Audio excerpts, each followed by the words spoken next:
Heard the bad news then, did you? What bad news? About Dravost. Blackthorn's old haunt. With the forge and all that. Well, anyway, the mines just down the road from there are spewing out ether like no one's business.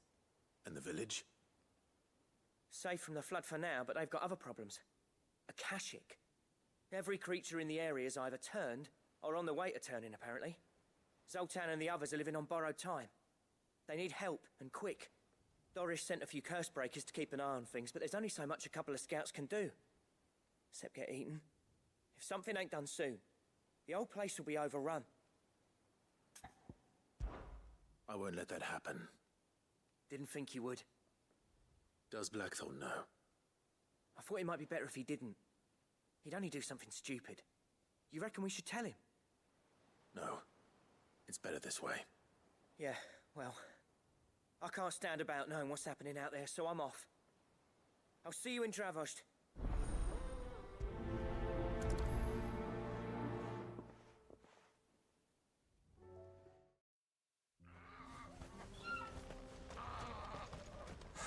So Dravost is still standing. For now, at least.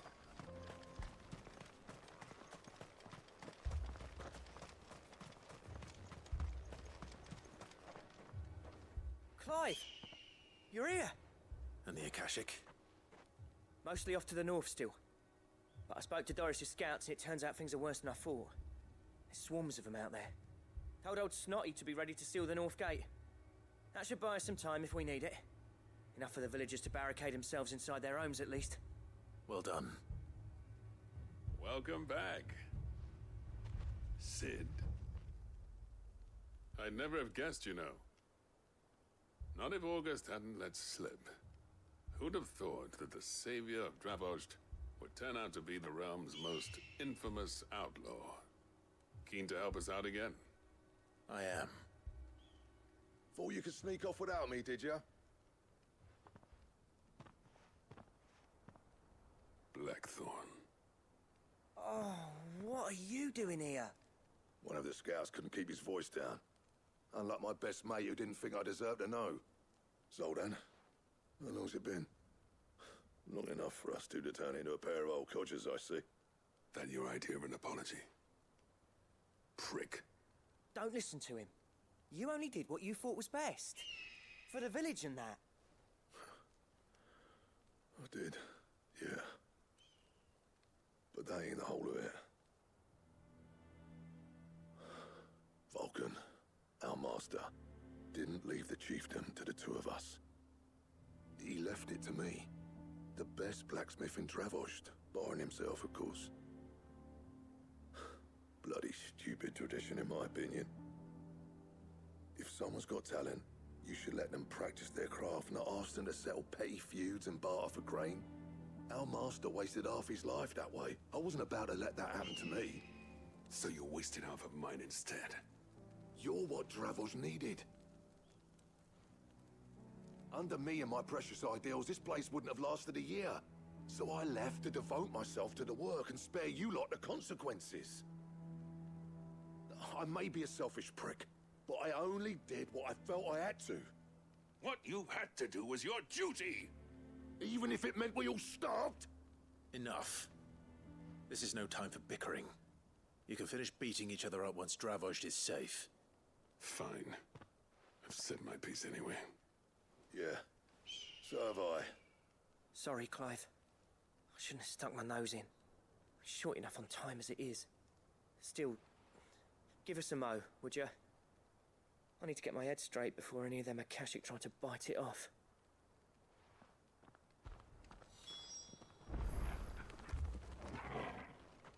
You, ready for the off, then?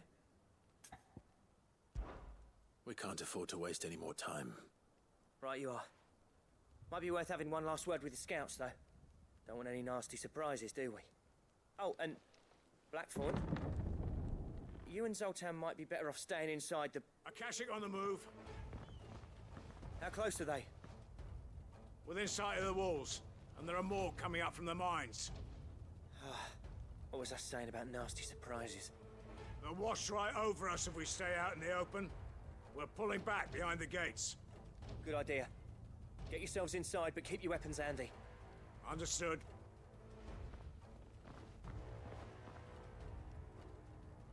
I'm prepared to fight if I have to. Well, let's hope you don't. That's our job. Once the scouts are inside, order your men to barricade the gates. No heroic last stands, you hear me? No fighting at all if you can help it. August's right. I've seen what Akashic beasts can do to armor. The people here are tough and willing, but they ain't equipped to face what's coming. I'm going out there. Start work on the gates as soon as I've left. I'll give you as much time as I can. And if they kill you? You evacuate. But it won't come to that. I promise. You'd better be right. Take good care of Dravoj till I get back. Leave it to me. And give those things what for, yeah?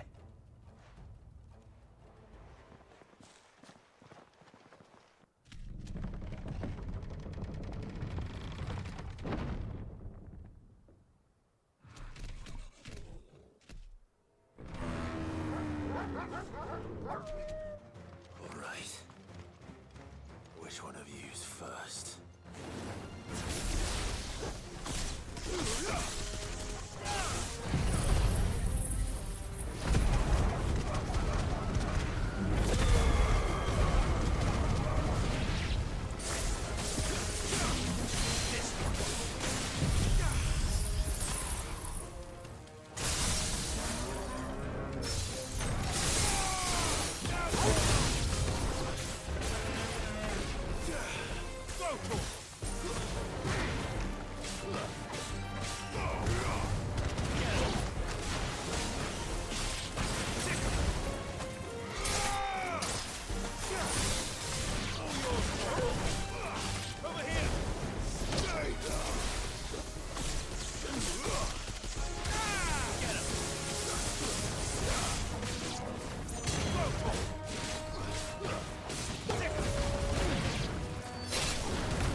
Is that it? Apparently not.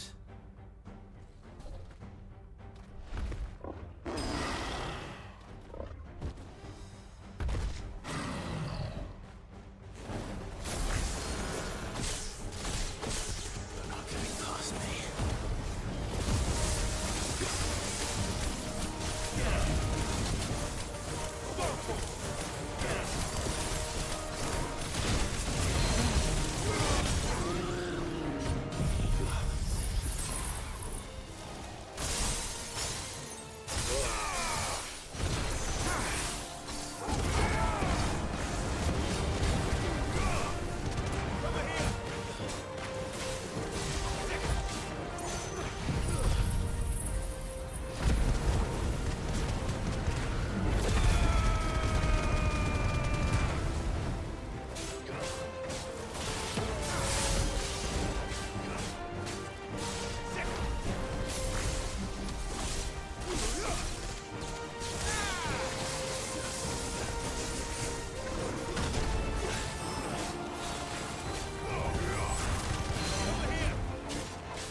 Now, the question is, did I miss any?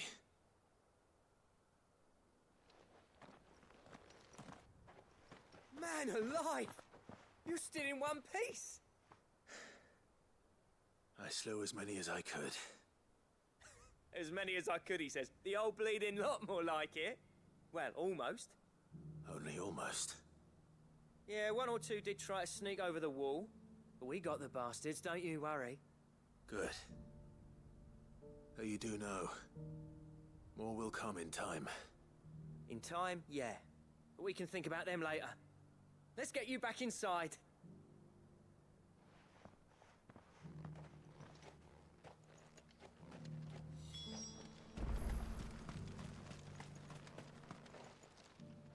Sid! You're even more fearsome than your reputation. Enough to give those Akashic monsters nightmares. I almost felt sorry for the wretched things. But mostly, I felt grateful. Dravoged won't forget what you did today. I'm afraid I've only delayed the inevitable. There's no getting rid of that ether flood. Meaning that any living thing which stumbles into those mines will end up clawing at your walls again. And that's if the flood don't spread. If it does, well, I hate to say it, but the village's days are numbered. That may be, but we're staying just the same. With ether floods springing up all over, it's no less safe than anywhere, and more importantly, it's our home. We'll fortify the gates to the north, and I'll see that they're guarded day and night. All right. Then we'll give you a hand shoring up those defenses. As for you, Blackthorn, that's twice you've turned up when Dravos needed you. So, thanks. I shouldn't have stayed away so long. And I shouldn't have left without talking it over with you first. Too bloody right you shouldn't. Though I doubt I'd have listened. I always envied you. How you made everything look so easy when, for me, it was anything but. You leaving gave me the perfect excuse to hate you. And from that day on, I never once stopped to wonder what it would have been like if you'd stayed. But what you said earlier, it was true. You'd have been the death of this place. Finally, something we can agree on. I hope you see the sense of it eventually. You kept this place alive. Alive, perhaps. Wealthy even, but Dravoged isn't what it once was. Our work used to be the pride of Dalmekia. Now, we churn out the same rubbish day after day because it's easy and turns a profit. It's not about the craft anymore. I wouldn't send my sons to war wearing the shit most of our smiths are making.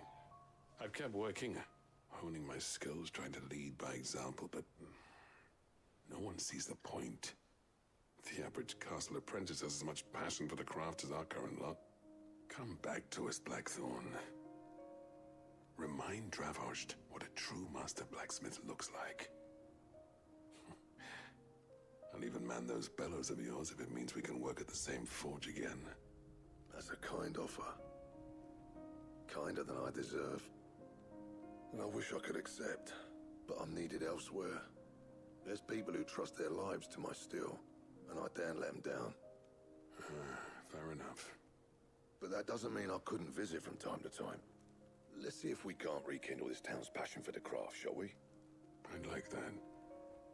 Just be sure to tell Snotty to let me in the next time I come calling, yeah? Knowing him, he'd let you in anyway. Blackthorn. The Master Smith turned outlaw, back in my good graces. I never thought I'd see the day.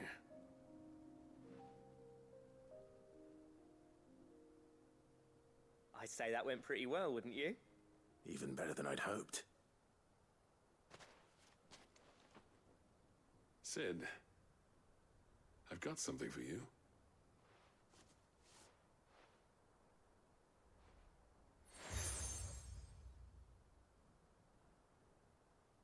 And this is? A token of our lasting gratitude. But I'm of a mind to make you a far grander gift. Designs for a certain sword have been passed down from chief to chief for generations. Now hold on, Zoltan.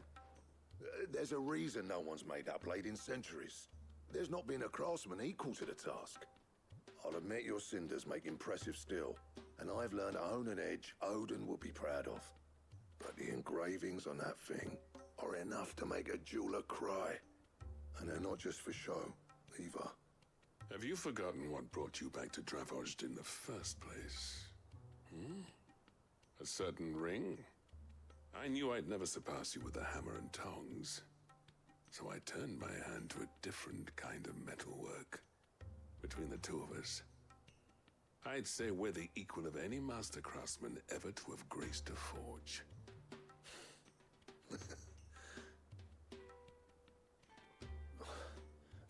You know what?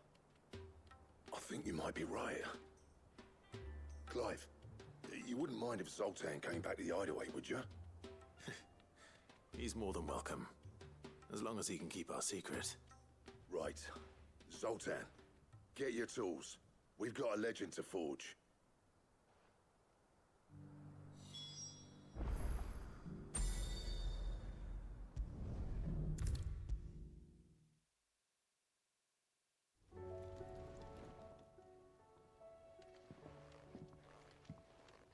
Ah, the man himself.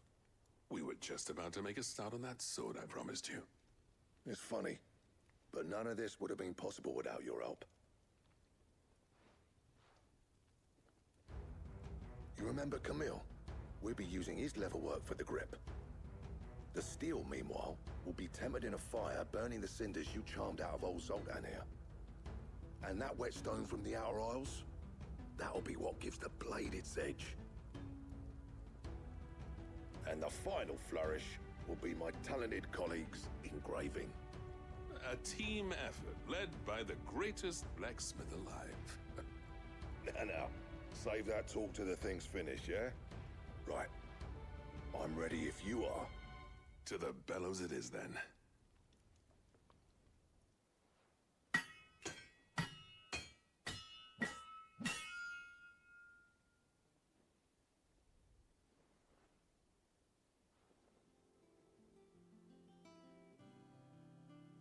Well, bugger me. We actually did it.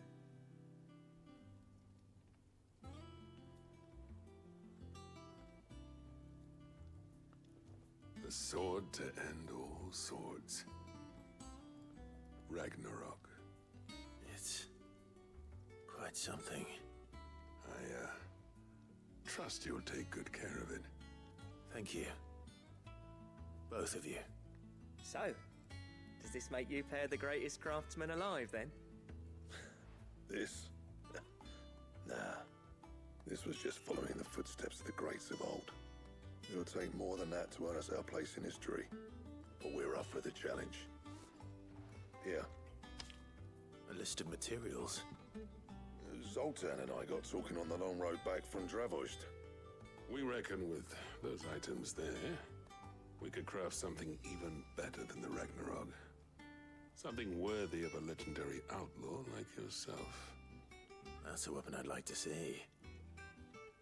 You leave this list with me. I was hoping you'd say that. One legend at a time, eh, lads? Before you start on the next, who fancies raising a cup to friendship reforged? Good idea. No more drinking to forget my past. It's about time I had something to celebrate. Then tap the kegs! Vulcan's boys are on their way!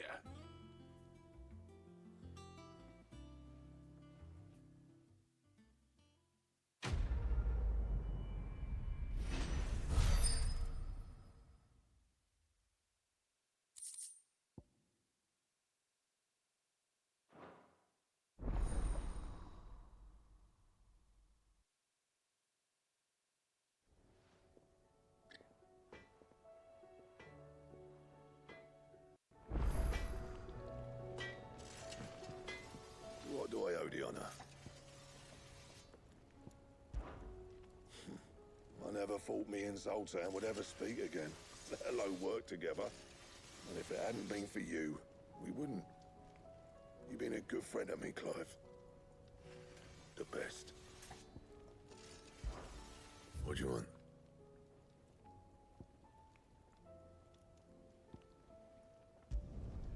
Should last you a good while. That it?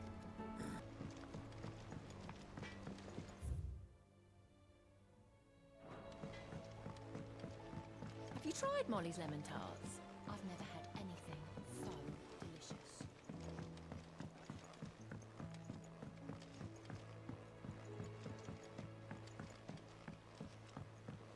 Canva lost. It can't be true. Miss, can we read Miss Editor's story for our lesson today? What a wonderful idea, Jocelyn. Let's do just that. How was she? The Enterprise. Ah, Sid. Just the man I was hoping to see. Did you have a mo? Don't tell me.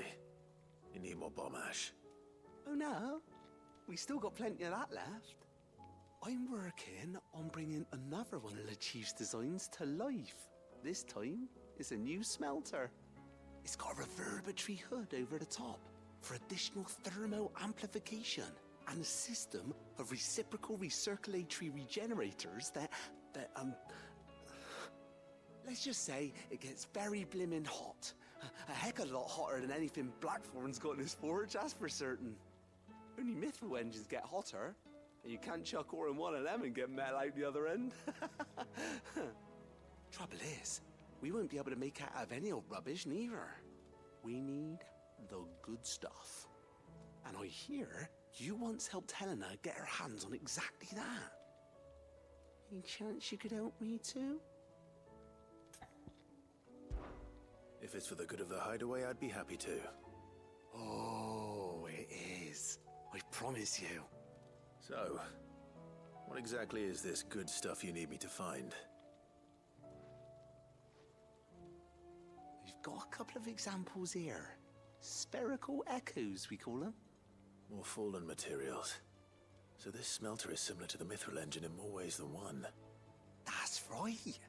They're a bit like the thermal helms. Fallen ceramics deal with heat like nothing else, see? And what's more, they're directional, transferring heat from the inside to the outside. But these things, they're all outside. If we line the hood with them, they'll reflect the heat right back into the furnace. We've collected as many as we can, and I know where we can get the rest. Trouble is, they're all watched over by their bigger, uglier cousins. So you want me to visit some ruins, destroy some echoes, and bring back the spheres they're guarding? That's it in a nutshell, yeah. We're only 3 short, mind, and we know exactly where they are. There's one up Amber Way, in that ruin that they call Lost Plume, and another in the Silent South, over in Dalmekia. Last one is in the ruins of Advent, which is in the Empire. All right then. Wish me luck. It'll do. I'll be keeping all my fingers and toes crossed.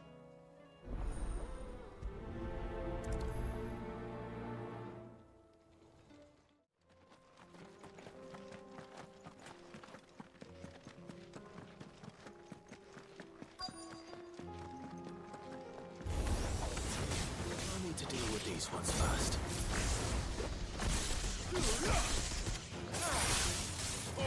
Kill!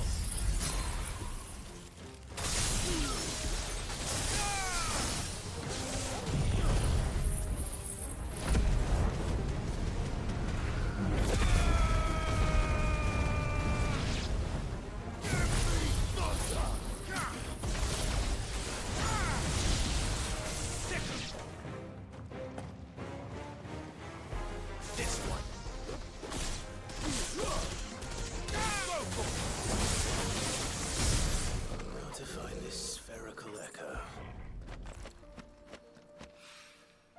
This is it. Right then. Just 2 more to find.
down.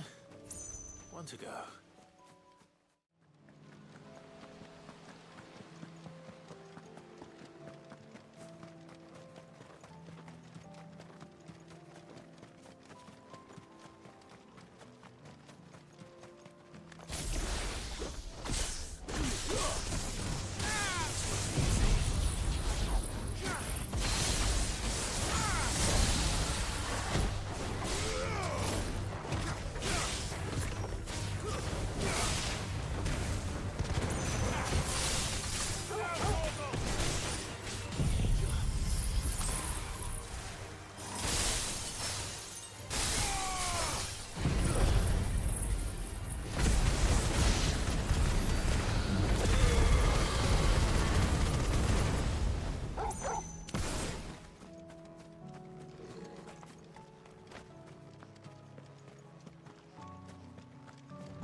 That's all of them. Owen can uncross his toes now.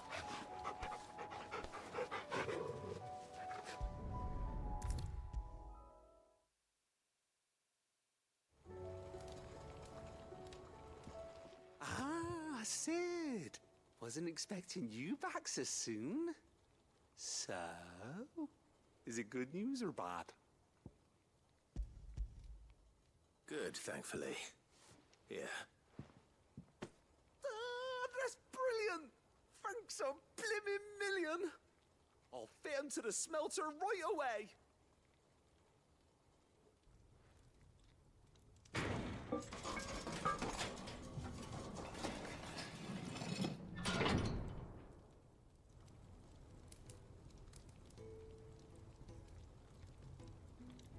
May I present to you the Telemon Furnace! Ain't bad, is she? She's a beauty. You saved my bacon again, Sid, and I ain't about to let your good deed go unrewarded. It's fine, really. My bag's flexible enough already. Oh, don't say that. I'm sure I can make a few improvements to it yet. You could just buy me a bigger... How about that clasp? Looks a bit stiff. Reckon you could loosen it up and make some more room? And I reckon I know how. With a new alloy we've been working on. The Telemon furnace was just what we needed to perfect it. It's a metal, see? So it's lovely and strong, but it's also, well, stretchy, if you can believe it. Stretchy metal. Well, if you insist. That is the spirit. You'll love it, I promise.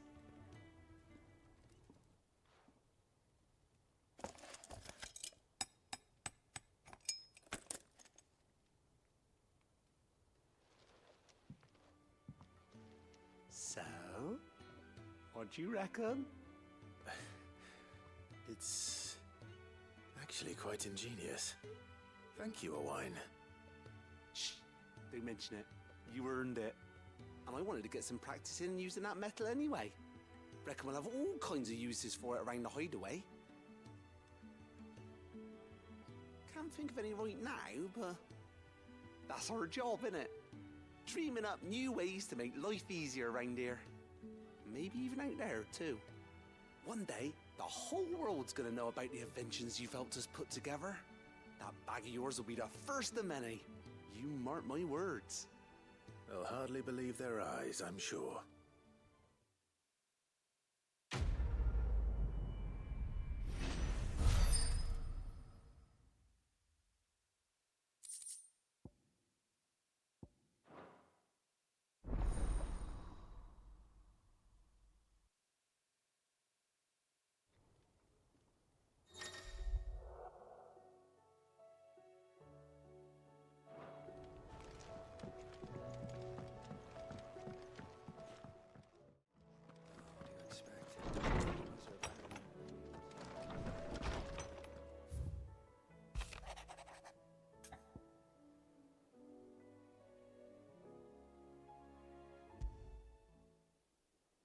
There's no way of knowing if Doris will confide in me, but I can speak to her at least.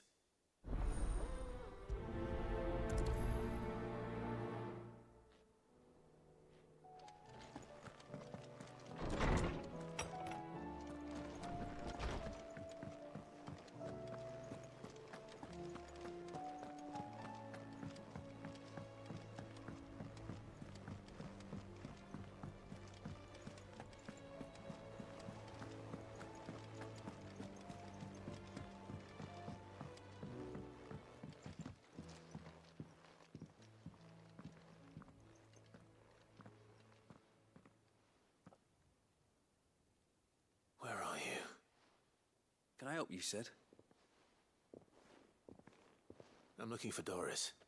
Is she here? I'm afraid not. She's at Martha's Rest on a job. My job, actually. When she heard what the mission was, she insisted on going herself. Alone. Did she? What was the mission? Following up on some new information. Once they'd settled in, the bearers you helped liberate in the Dragon's Eyrie were keen to talk about their imprisonment. And about their captor. The slaver Cole's team were tracking when they were attacked by the Beastmen. I'll go and find her. She's at Martha's Rest, you say? If she's not moved on already, yes. I hope everything's all right. Why would Doris insist on going alone? Maybe Cole was right to be worried.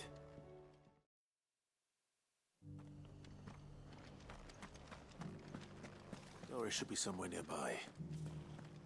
Assuming she's still here.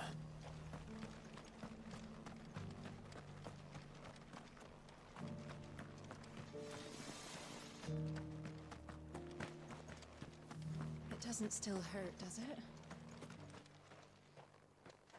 It's been a pleasure, Doris. Just like old times. I'll give your offer some thought, my lady. How goes the investigation? Sid, what brings you to Martha's Rest? You. I heard you were out here on your own, tracking our slaver. I trust you're being careful. Of course. And it had to be me.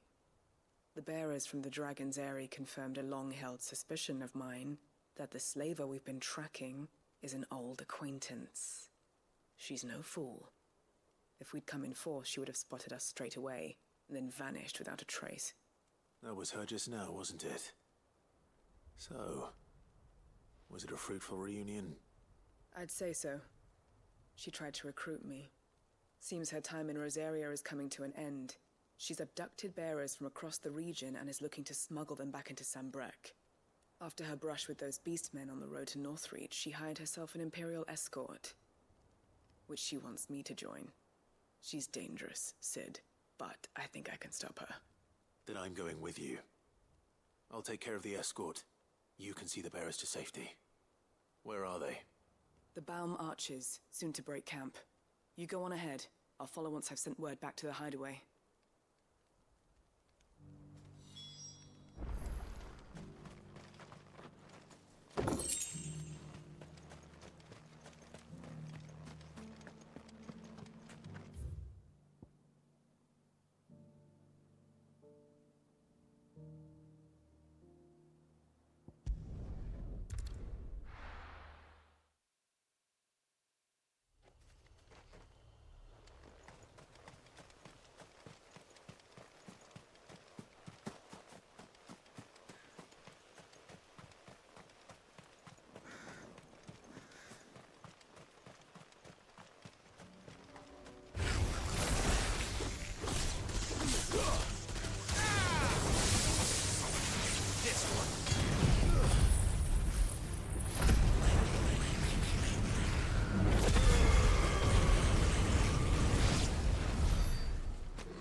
Good.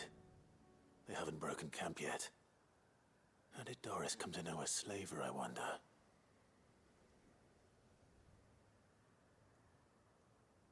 We've waited long enough. She's not coming. Ready the bearers. We're leaving. Back to civilization, is it, Mom? With all haste, lest any of you lackwits start talking like these feckless bumpkins. I presume your men are ready. We've suffered too many delays as it is. Any more, and I'll be docking your pay. Yes, Mom. Oh, but before you go, it appears we have company. Kill him. You're welcome to try.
So much for your escort. You'll forgive me for not avenging my men. I'm not the swordswoman I used to be. I surrender. Do with me as you wish, Sid the Outlaw. Sid! Ah, Doris. I take it you're not here to rescue me from our brooding renegade? You know, I always wondered where you'd vanished to. But casting your lot with this criminal of all people. Better fighting for a cause than killing for coin. I'm sorry, Sid. I should have told you sooner. This woman, my former master, once trained bearer children to be weapons. in service of the highest bidder. She raised me like a daughter, and I did terrible things to earn her favor. It wasn't all terrible, surely. We had our fun, too. You were always so eager to learn, and had such clever hands. All my other children took either to the blade or to the books. Always either or. But you proved yourself a master of both. That's why I kept you for my own. How about it, my little dagger? Care to swear that blade to me again? I never swore my blade to you, nor will I ever. I fight for a higher cause, to liberate the bearers of this world. Farewell, Master. Thank you for making me the weapon I am. You always were a righteous child. Perhaps that's the reason I loved you so.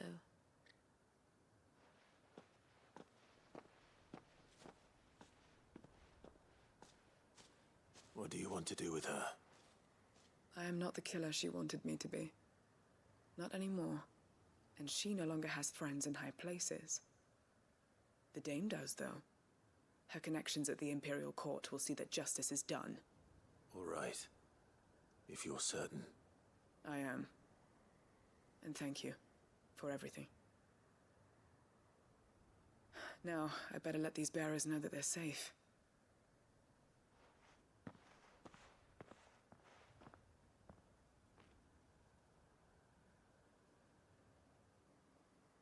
And I should head back to the hideaway and put Cole's mind at ease.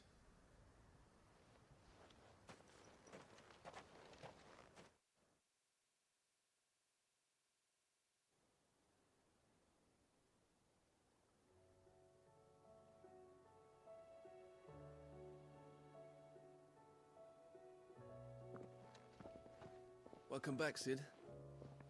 Doris's message just arrived. I hear you saved more bearers from being smuggled across the border. With any luck, they'll be joining us in the hideaway shortly. Oh, and your letter. You don't need to worry about Doris anymore. I'd been hoping as much. She mentioned one or two things in her report.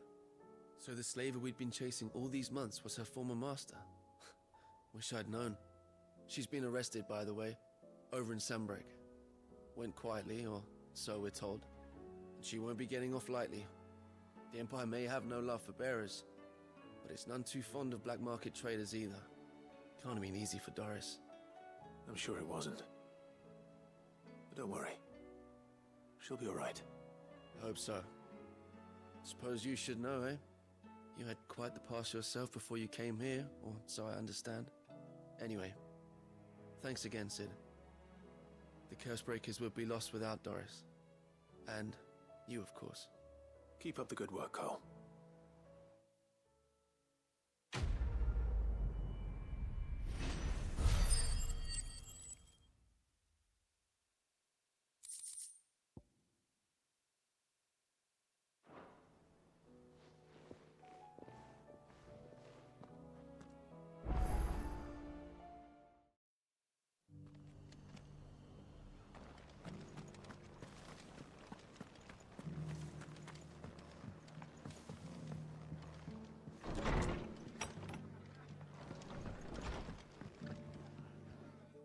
Clive, I was just about to send for you. I'd like you to take something to Sir Wade up in Eastpool. Seeds for planting. Thought it was about time they started growing their own food. I'll keep providing them with whatever they need in the meantime, of course. But if Eastpool's going to survive, it's got to be able to fend for itself. As have those poor bearers. They've lived their whole lives in servitude, but now they're their own masters. Small wonder they ain't got the foggiest how to provide for themselves.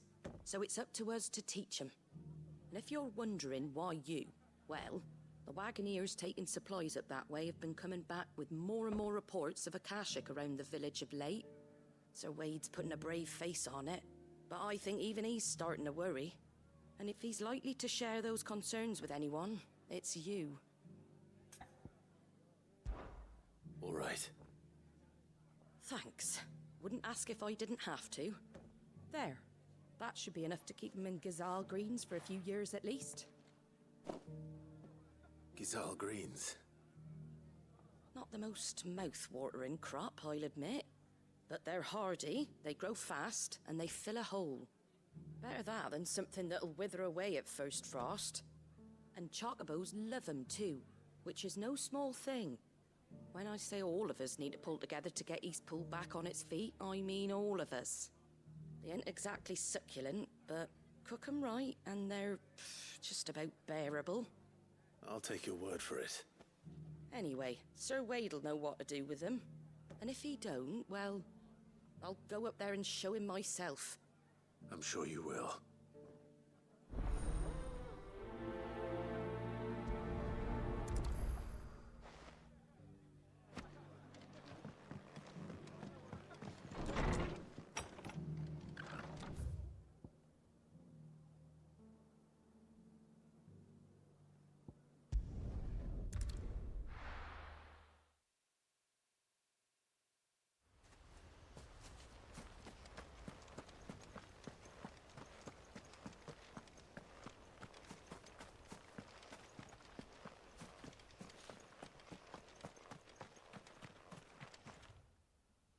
Ah, Lord Rossfield. What brings you to Eastpool? A delivery from Martha.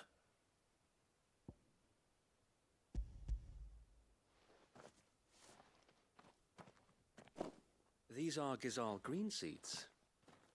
Martha's keen to cut the apron strings, then, is she? I jest, of course. You see, I had thought we might be able to revive the old wheat fields, but they'd long since gone to seed, only without the seeds. Martha was hoping he might be able to show the bearers how to plant and tend these, so that they'll be able to fend for themselves. That's not a bad idea. These bearers had only recently escaped their bonds before we brought them here. They know little of freedom, of providing for themselves and their loved ones. Unless we teach them how to live like free men, I fear that all we have achieved in bringing them here is to exchange one master for another. Not that myself and the Guardians have been the best example to them so far, subsisting almost entirely on Martha's charity as we do. It's about time we all started to provide for ourselves, bearers and Guardians alike. Unfortunately, we've been a little too busy of late to focus on much besides bolstering our defenses. There have been alarming reports of... The Horde is closing in. They're coming, Sir Wade, all of them. Damn it all, I thought we'd have more time. Gather the men in the square. Send to the rest for reinforcements. Yes, Sir Wade. The Horde. A Kashek, a veritable legion of them. They've been seen prowling around the northern reaches for a while now. We don't have the numbers to hold back a swarm that size. I had hoped to build a perimeter wall so that myself and the Guardians might be able to defend the village, but... Now you're out of time. Precisely. If reinforcements from the rest arrive before they do, we may just scrape through, but I fear that's rather an enormous if. What if you could call on reinforcements from Eastpool? You mean the bearers? We brought them here so they might live, not die fighting for their lives. So wait. You said you lack men to defend the village. Are the bearers not men? Do they not wish to see Eastpool saved? Though they may not be trained soldiers like your Guardians, what help they are able to offer could still prove the difference between victory and defeat. You're right, my lord. I will appeal to them.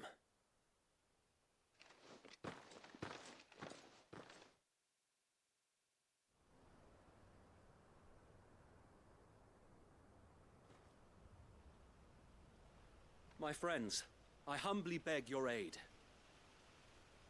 We Guardians are few and our enemies many. But I swear we can defeat them with you at our side.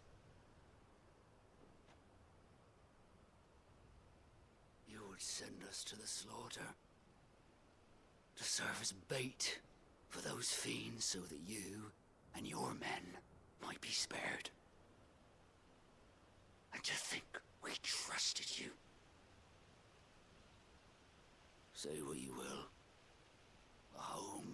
worth dying for.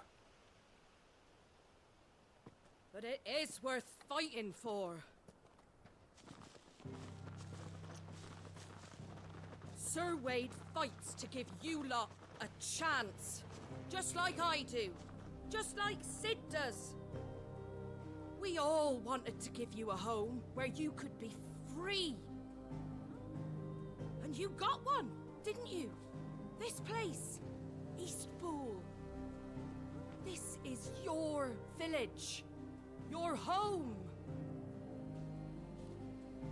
And if you don't fight to protect what's yours, you'll lose it. You know I'm right. This world wants to take everything from you. Everything. Your homes, your freedom, your very lives. So then, are you going to stand by and let that happen to you? Are you going to accept fate like good little Bran did and die, having never stood up for yourselves? Or will you fight like free men and women?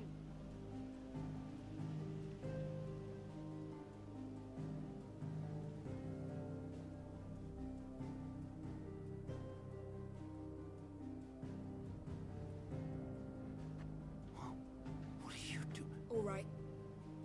Give me a sword. I never dreamt I'd have a home of my own. And now that I have, I don't want to lose it. I will protect what's mine, or die trying. We all will. Free men and women, fighting together.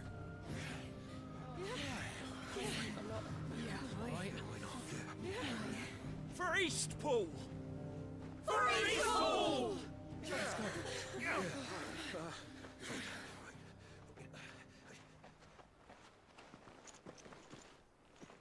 Thank you, Martha. Don't mention it. Just promise me one thing. That you'll show them how freeborn fight. Gladly.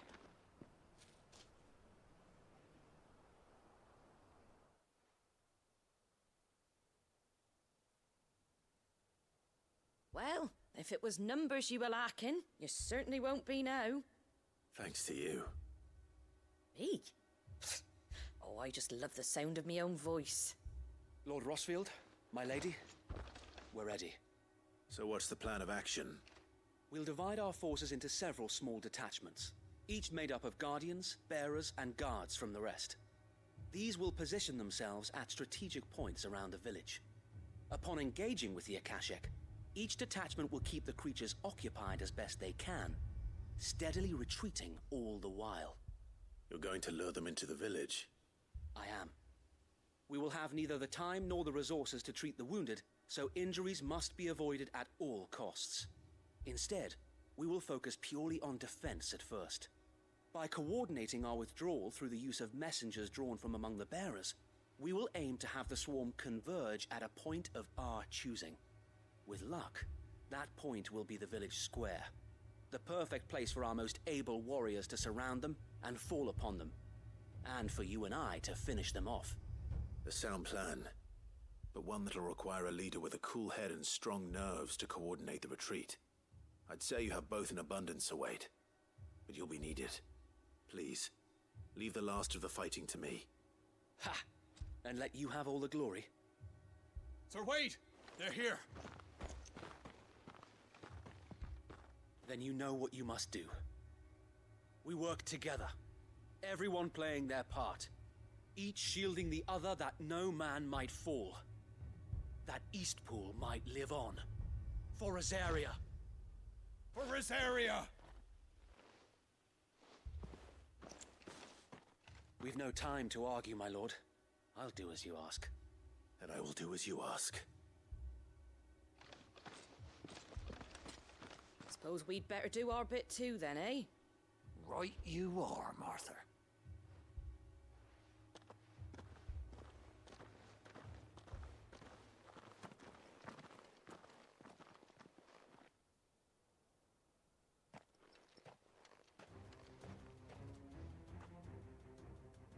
calm before the storm.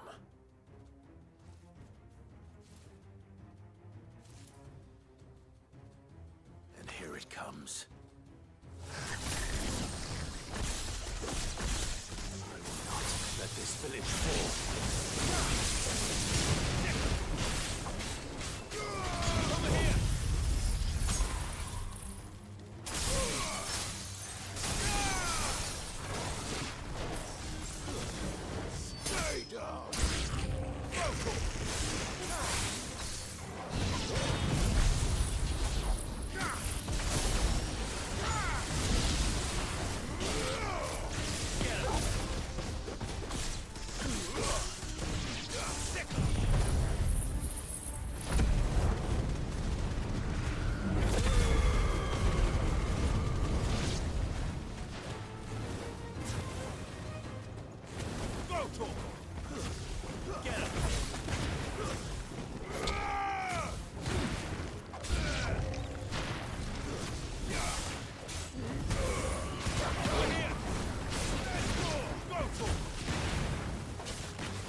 Looks like that's the last of them. Lord Rossfield! Change of plan! What is it? Owl from the rest. An Akashic curl's been sighted on Rhiannon's ride and is headed in their direction. Well, the better half of her guard is here. So wait, how many Akashic remain in East Pool? Hard to say. My men are still facing some resistance, but I think the worst is behind us. I could order a detachment or two to fall back and... No. Let them finish the job. You stay here too, Sir Wade. Your men need you. I'll go after the Curl. Join me only when East Pool is won. If you're sure, my lord. May the Founder protect you.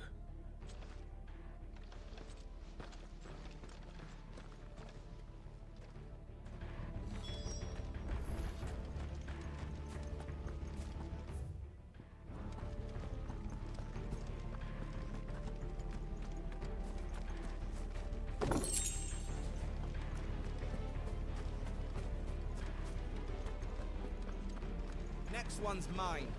I might not know what it...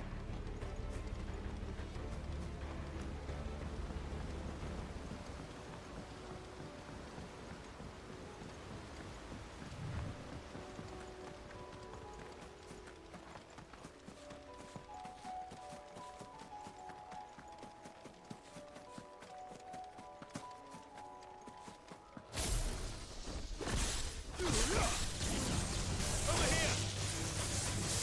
Go!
to Eastpool.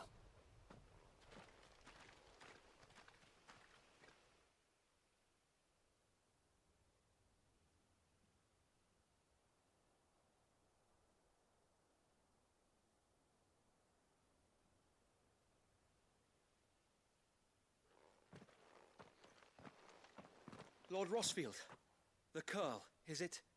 It's dead. Thank the Founder for that. And for you, my lord. We were able to eradicate the rest of the Horde. I have guardians posted around the village to keep watch for further attacks, but all seems quiet for now. I hesitate to say it, but I think it might be over. I think it might.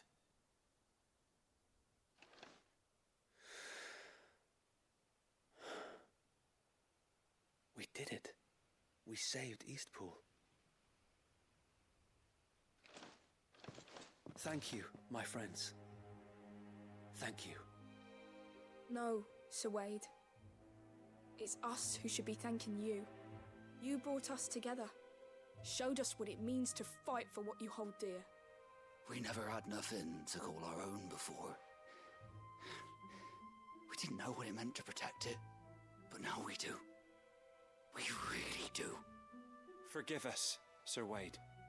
You and your people saved us, and still we doubted you. But there's no doubt in my mind anymore. We're free men now, so we have to start acting like it. We have to fight to protect what's ours, to protect Eastpool. And we shall. We all shall. Together. This is our home. And if anyone or anything tries to take it away, they'll have us to answer to. Come on then. Let's get to work. This village isn't gonna rebuild itself.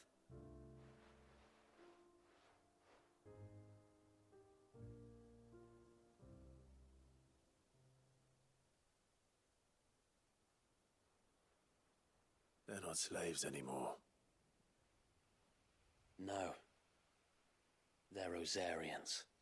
Your father took pity on the bearer's plight, and I believe if he was still with us today, this is what he would have wanted. I believe you might be right. I shall remain here, my lord, and do what I can to help rebuild the village. After all, this is my home now too.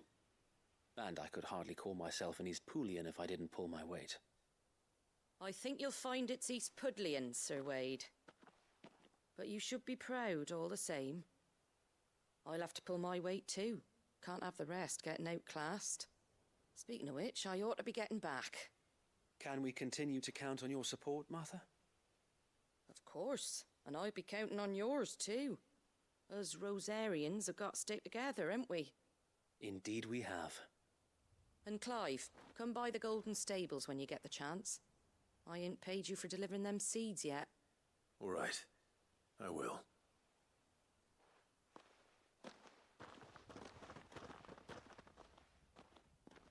Lord Rossfield, do you remember our very first mission together?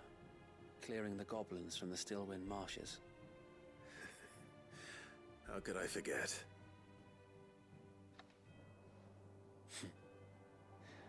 There's one side that I shall never forget. You, facing off against that giant Morble. Not a trace of fear on your face. Since that day, there have been more than a few times when I felt like giving up. When the odds seemed so stacked in the enemy's favor, I thought I may as well just lay down my sword and surrender. But every time I would think back to the look in your eyes that day and remember what it means to be a shield. Know that whatever trials Eastpool may face, I shall never lose courage. Thanks to you. So Wade, you have always been a true shield. I know that Eastpool, and indeed all of Rosaria, will be safe in your hands. Thank you, my lord. I know the rest of the world will be safe in yours. I'll do my best.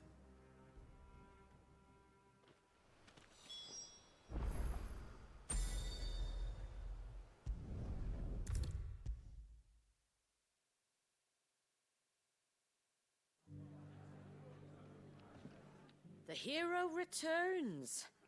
It's lucky you came by when you did, eh? Not only did my seeds get delivered, but you went and saved Eastpool and all. I just did what I could. And it's only right that you get rewarded for it.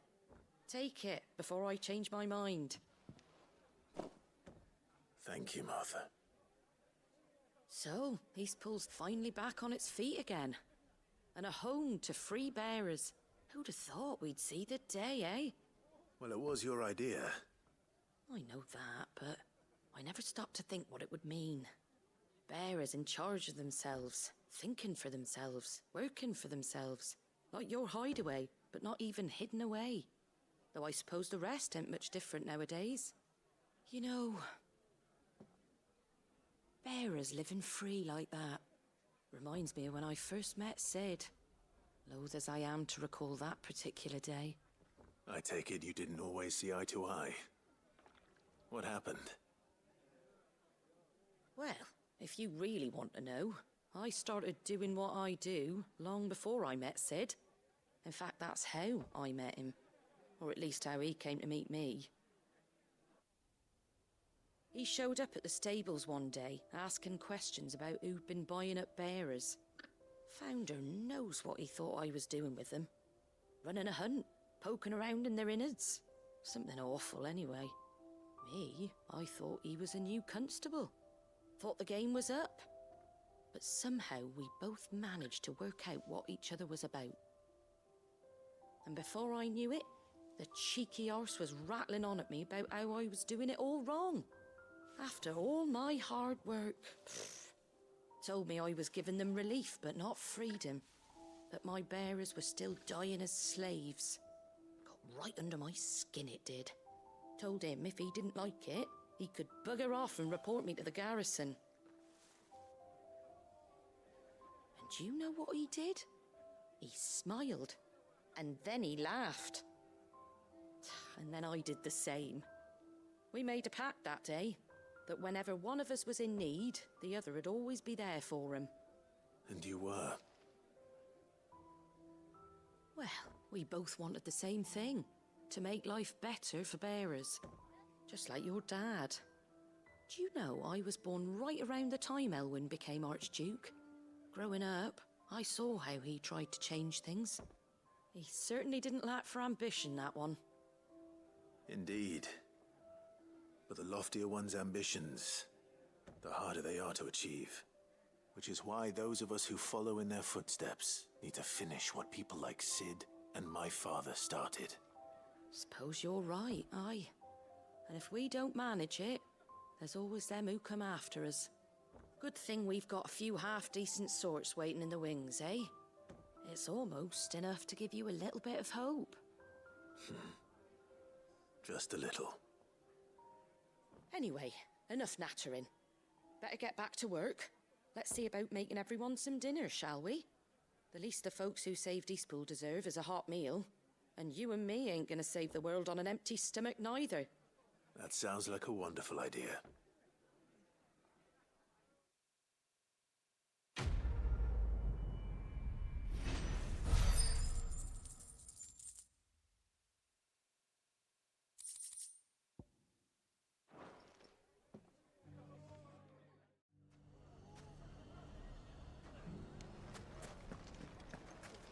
Take that, you naughty Clive! To what do I owe the pleasure? I just wanted to see how the town's been faring since you brought everyone together. Since we brought everyone together, all is absolutely wonderful. Conrad and Natalie's hands remain safely away from each other's throats, and firmly at the helm. Our stores are full, and the bandits still too disorganized to raid them. Just as the good Lady Jane and Lord Underhill intended. Are you a lord? Lubor's going to be one too. They're going to make him the Lord of Dalimil, because of how he stopped all the grown-ups from fighting. It's the mayor of Dalimil, dear child, and the vote hasn't taken place just yet. But if the people wish me to lead them, I shall. And my first act will be to build a school so that menaces like you two learn not to interrupt your elders. Speaking of menaces, and maybe a rather worrying one just over the horizon. May there indeed. I'm afraid the example Conrad and Natalie set in putting aside their differences and presenting a united front might have caught the bandits' attention. And they might have elected to take a similar approach. They have formed what one could call a League of Outlaws, and they grow more organized by the day. But we'll fight them all off just like last time, no matter how many of them there are. Won't we, Lubor? Of course we will. If we continue to work together, we can overcome any challenge we choose to face. The longer we avoid facing this one, the more difficult it will be. Until the only way to overcome it might be to run for the hills. Our best hope is to nip these efforts at organization in the bud, by finding those ne'er-do-wells who have yet to join the cause, and ensuring that they never do. Perhaps a certain Lord Underhill might be willing to lend us his aid once more? How could I refuse? Thank you, my lord. Victor will fill you in on the particulars. I have him stationed by the desert gate, receiving and collating reports from my scouts. Such an amenable soul. He reminds me of you. I'll go and speak with him.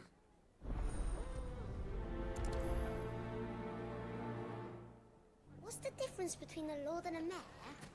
A League of Outlaws. Sounds like we have some competition.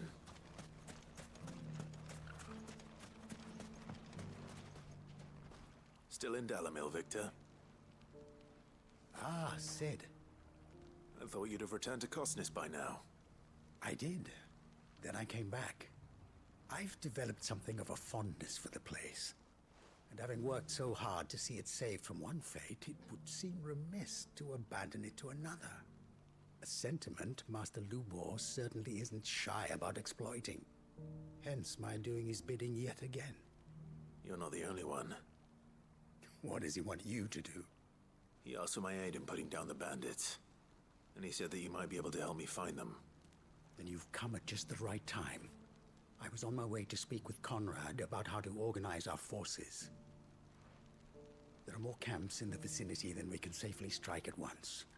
But we must strike together, and we must strike soon at as many camps as we can. We can't give this league of theirs time to rally its forces. All right. Which camp shall I take? There's one upriver. Just out there, across the dunes. Leave it with me.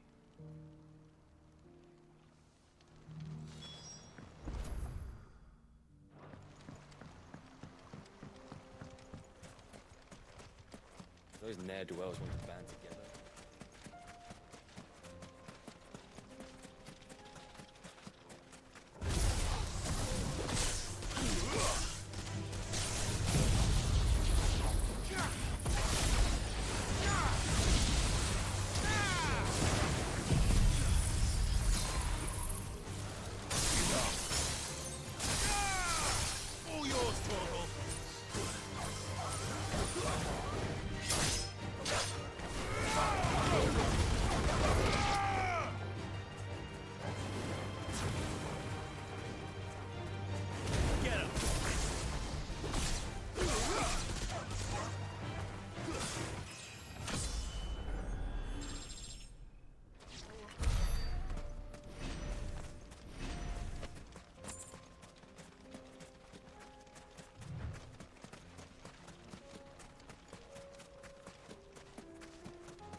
That must be the camp Victor mentioned.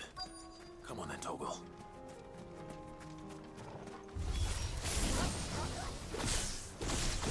That's him! The one who killed Locke and Fingers!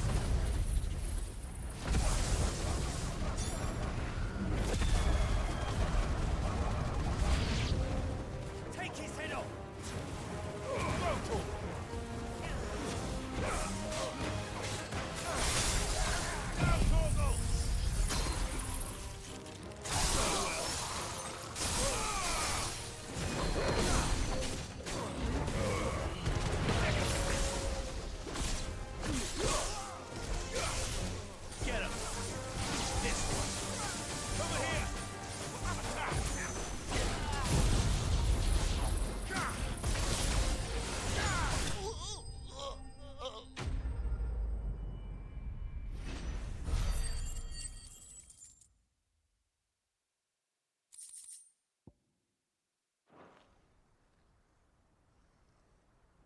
I'd better let Victor know.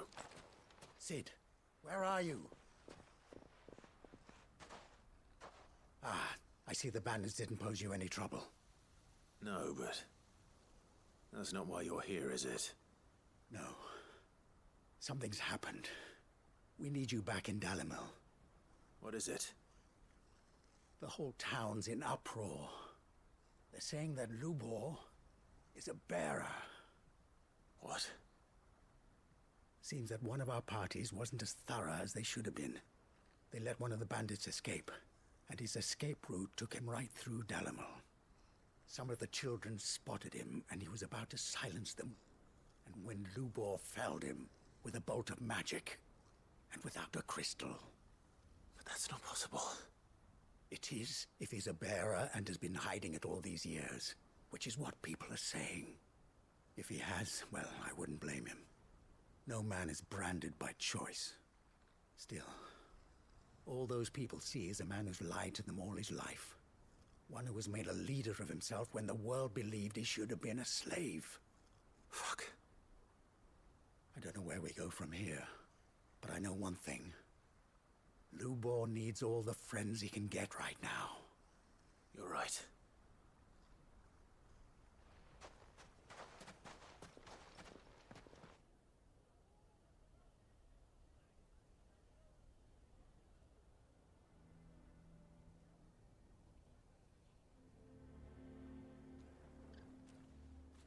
And now everyone knows. I made it a habit to keep a crystal close at hand for just such an occasion. And when that occasion arose, I forgot to reach for it. Well, it was bound to come out sooner or later. We're sorry, Lubor. We tried to keep running, but we just couldn't anymore. There's nothing to be sorry for. I rather enjoyed playing the hero for once. All that matters to me is that you two are safe. Look at him talking to his betters like it's nothing. All lies, I'll wager. Just like the ones he fed us all these years. Once people make up their minds, it's hard to change them. We need to do something, and quickly. Convince the people not to let their prejudices blind them. Convince them that nothing has changed. That their enemy lies outside these walls, not within them. You're right. We should speak to everyone. I'm glad you agree. I'll handle the townsfolk. I'm a Dalmec born and bred. They listen to me. You head to the tavern. Make Conrad and Natalie remember who Lubor really is. They know that Lubor and I are friends. I might not make for the most impartial of interlocutors.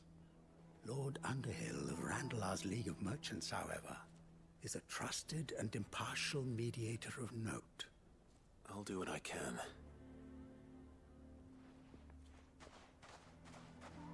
Lubor, stay here with the children. I can't promise anything, but we'll try. And that is all I can ask of you.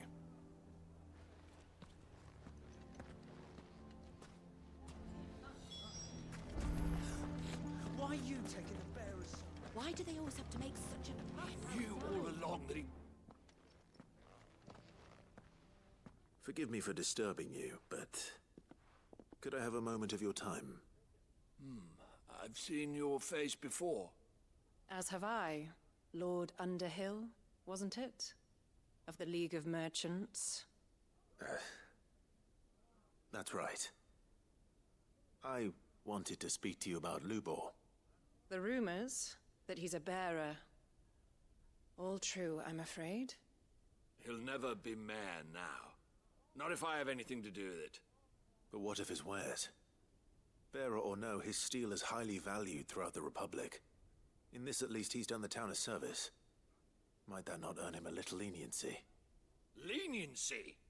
He pretended to be one of us when he was laughing behind our backs all the while. I'm sorry, my lord, but he lied to us. He lied to you. He cannot be trusted. So what do you propose? Will you drive him from his home? Close his forge? Perhaps.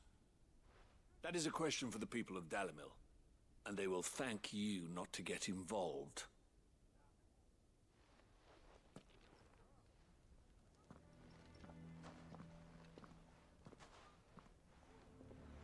townsfolk have made their minds up. There was nothing I could do. Nor I.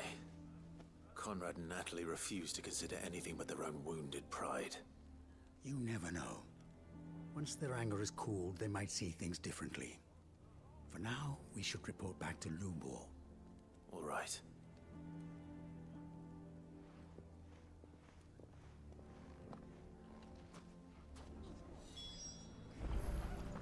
Why the hell would Victor take the bearer's side? I assume the situation is hopeless? There's still hope. But...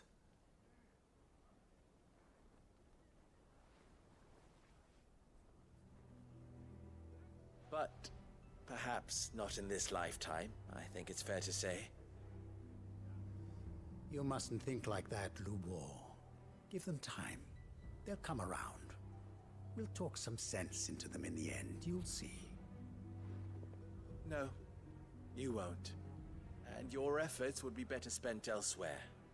But Lubor... Rosina would often tell me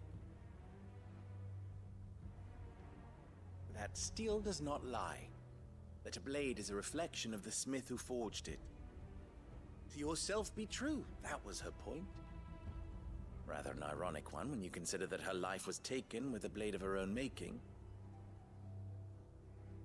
But I do not doubt that she was always true to herself and what she believed in, right to the end. And so must I be. I must do what I know to be right, no matter what others might think of me. And now, I know what that is. I must embrace my new role of villain so that the people of Dalimil have something to unite against. For only united can they hope to stand against the threat that awaits them. I'll need to make a suitably dramatic exit, of course. Don't go, Lubor. You're the only one who was ever kind to us.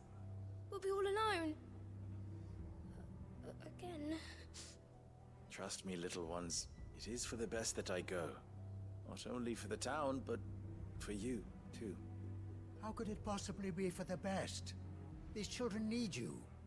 The least you can do is give the townspeople a chance to change their minds. I would not take it, Victor. It's over. Over, you say? And so just like that, you're going to throw this town and these children to the wolves? I thought you were better than this. But it seems you had me fooled as well. Victor. Forget it. Do what you will. You sure you're making the right choice, Lubor? Of those available to me, I believe it's the best one. Yes. Ah, but where are my manners? Here. A reward for clearing out that bandit camp. Right then. I have packing to do. If there's anything I can do. Anything. I'll bear it in mind. Thank you.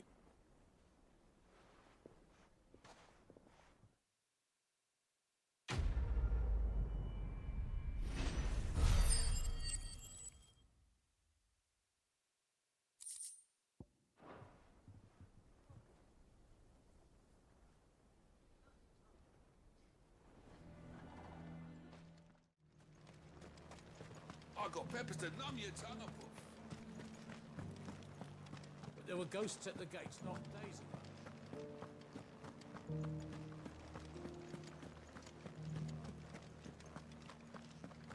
Those things I said before about not being able to find it.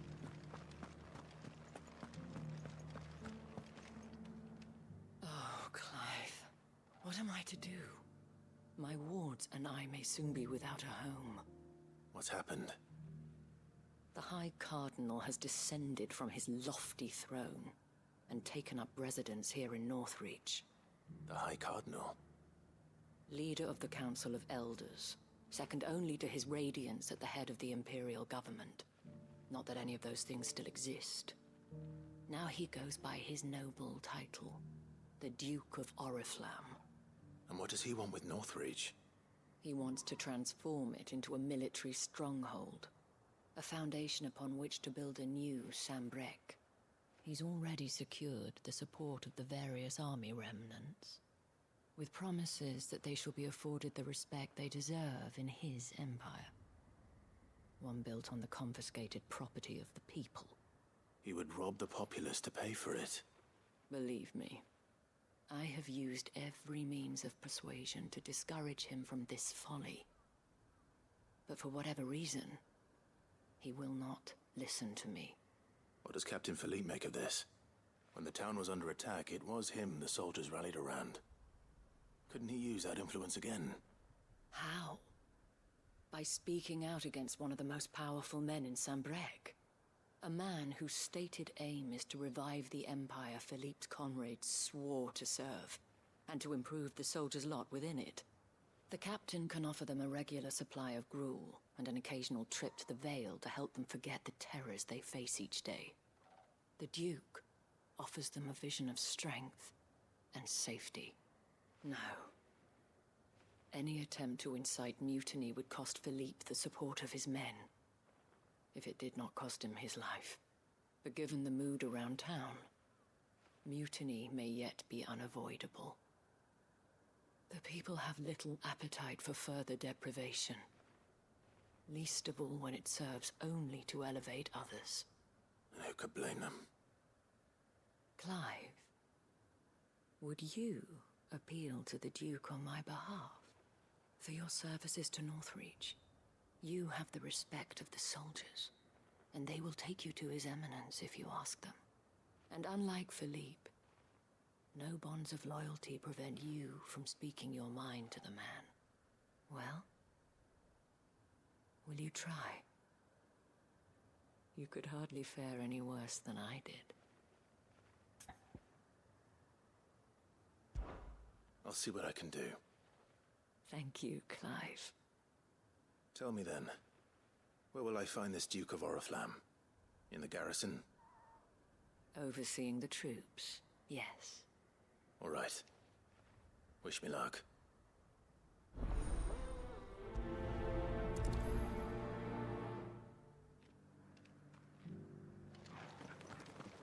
I may have met this Duke before, at the Remembrance Ceremony.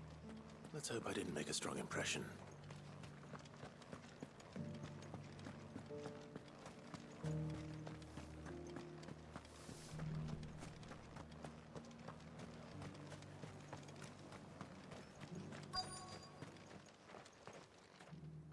Halt! Oh, sorry about that. You're the dame's man, aren't you? You got some business with the captain? No, actually. With the Duke. I was hoping I might be able to speak with him. We're under orders not to let any civilians pass. But you should be all right. His Eminence has heard all about you and your heroics. Wait here. I'll go and ask.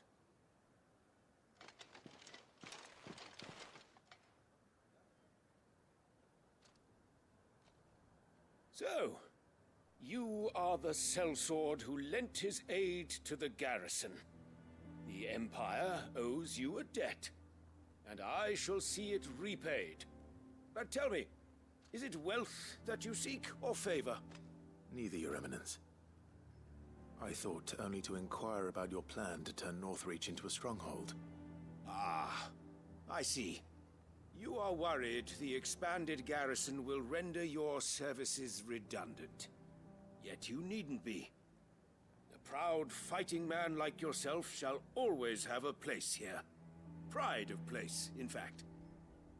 For too long has the contribution of the noble soldier been under-reckoned. But no more.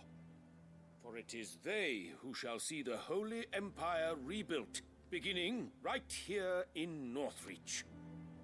Why here, Your Eminence? The town has been fortunate enough to escape largely unscathed from the recent troubles. Her defenses are sound, and her garrison well prepared. Which is more than can be said for Oriflamme or Twinside. The Empire wants for a capital, and I believe Northreach to be the perfect place. With Caer Norvent as her citadel. Once we have seen to the refortification of both the town and the castle, We need only build a wall around both to create a city that would be the envy of the twins. Plans are already underway for the construction. Soon enough, these thralls shall learn that they are no match for the might of Sanbreque. I fear you underestimate how dangerous these creatures are, Your Eminence. Should they return in force, you will need all the people of Northreach to come together in defense of the town. Something they may be loath to do if they've been deprived of their worldly goods. The people will do as their leaders command. If Sanbreque is to be rebuilt, she will require a functioning government. One whose authority is beyond question. That is why this levy is necessary. So that any man who wishes to join the army might do so and be fed, outfitted, and paid as befits a defender of the Empire. And yet there are those who persist in peddling the treasonous lie that I seek to steal from the people and drive them from their homes. I suspect they're afraid of losing what little they have left. Precisely. The common folk have little and less, and you mean to deprive them of even that. You would sow the seeds of your new empire in your own salted earth. Sabine, we have discussed this. Yes, and I told you then how putting the empire before her citizens would lead only to revolt. Without an empire, there are no citizens. And in yours, there will be only beggars. Is that what Griga wills for her people? Do not take her name in vain, Sabine. I'll come back later. The citizens revolt.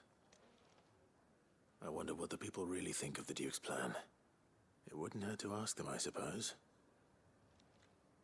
Let's begin with those on the other side of the wall. Sabine. As long as you remain, the Veil will see to your needs.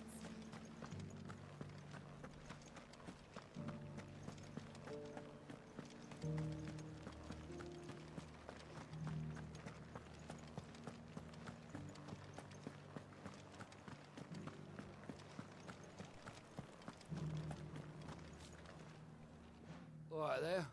What is it you're after, sir? Just your opinion, actually. I wondered what you thought of the Duke of Oriflamme. Oh, him. Not much. None of us traders do. It's thanks to nobles like him that we had to set up shop this side of the wall in the first place. Couldn't have the rabble getting any closer to the holy capital, could they? And now he's trying to drive us out completely, threatening to take everything we got from us if we don't clear off. If the dame said she wanted him run out of town, I'd be straight through that checkpoint, tar bucket in hand.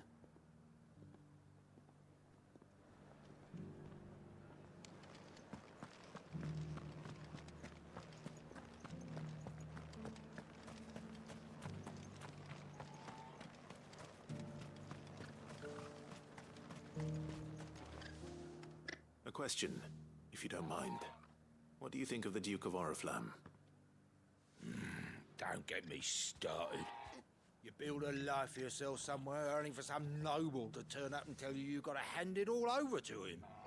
If he thinks his name and his chains give him the right to empty our purses, he's in for a rude awakening.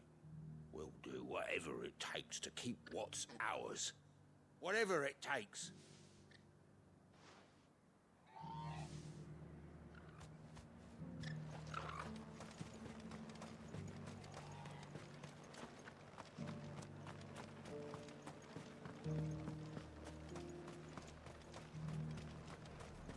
Why, your stall is as...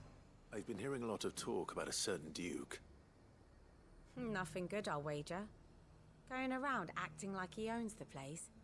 And with hardly a word to the dame. This is her town, not his. I take it you'd rather she was in charge. As far as I'm concerned, she still is. Just need his eminence to sod off back to Oriflamme. Well, the people seem united enough. What about the soldiers?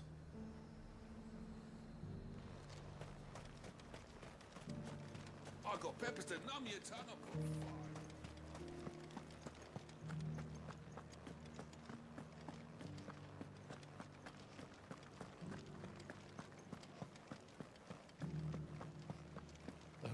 things I said before about not being able to fight. Excuse me, do you have a moment? I wondered if you'd mind sharing your thoughts on the Duke of Oriflamme. Well, he's made a lot of enemies coming in the way he did. I mean, look around us. You can see the state the realm's in.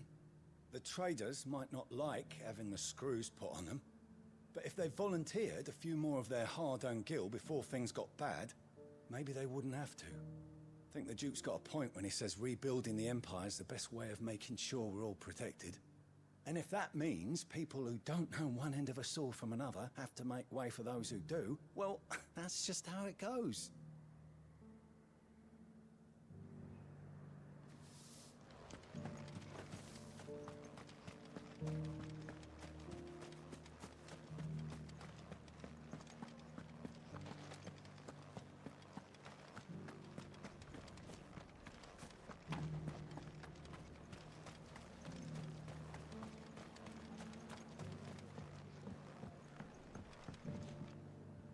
I hear the Duke of Oriflamme plans to turn this town into some sort of fortress.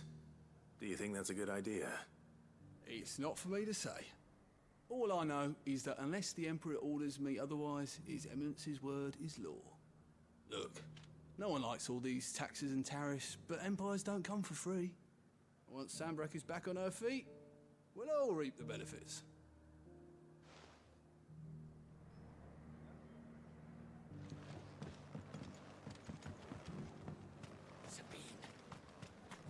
As long as you remain, the Veil will see to your needs. You're the one who was talking to His Eminence. On the Dame's behalf, yes. I was trying to persuade him not to take the people's goodwill for granted, but it seems my words fell on deaf ears. What do you think of his plans? I'm a soldier, mate. He tells me what to do, not the other way round.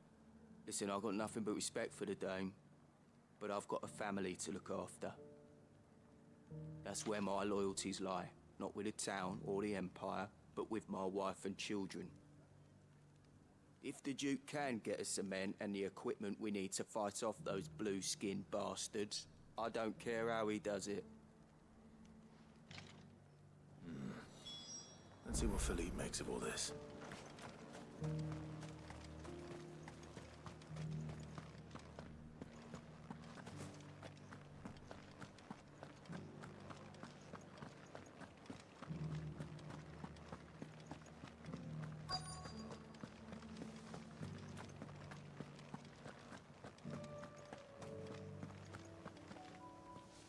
Captain, do you have a moment? For you? Certainly. Clive, wasn't it? Thank you for last time. How can I help you? I wanted to ask you about the Duke of Oriflamme. Do you intend to go along with his plan? But to tell you the truth, I'm in two minds. It's my sworn duty as a captain of the Imperial Army to obey his orders. But I can't say I agree with him. Philippe, I remember you saying that you became a soldier to protect the people you loved. The Dame included. That's right, I did. Well, she doesn't agree with the Duke's orders either. She thinks they could tear Northreach apart.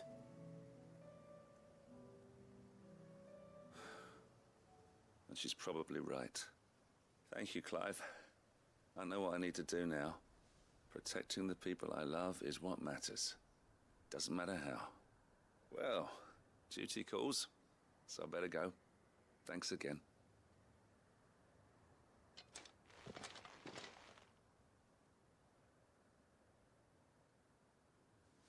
It seems Philippe wants to do the right thing at least.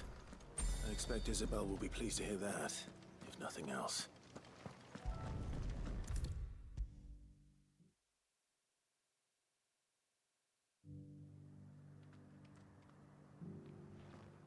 Ah, Clive. How did you fare? Were you able to speak with the Duke?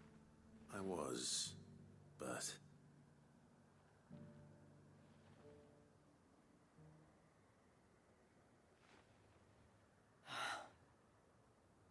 So Northreach is to be a fortress after all. Well, It will certainly help to hold back the thralls. There's no denying that. Though I doubt it will come as much consolation to the townspeople whose worldly goods are confiscated to pay for it. They deserve to be heard, Clive. To have a say in this new empire the Duke means to build. Sadly, His Eminence values their obedience more than their opinions, and hopes to reassert the authority of the state. I fear he sees the people as mere pawns on his chessboard to be sacrificed for the greater good. Needless to say, they themselves are of a different opinion, and would rather their destinies were in your hands. The soldiers, meanwhile, are content to follow their orders. And not just because of the Duke's rank, but because of his vision. I thought as much. Had I sworn to protect Sanbreque, I dare say I too would want nothing more than to see it rise from the ashes. Thank you for trying. But the battle is lost. I don't know about that.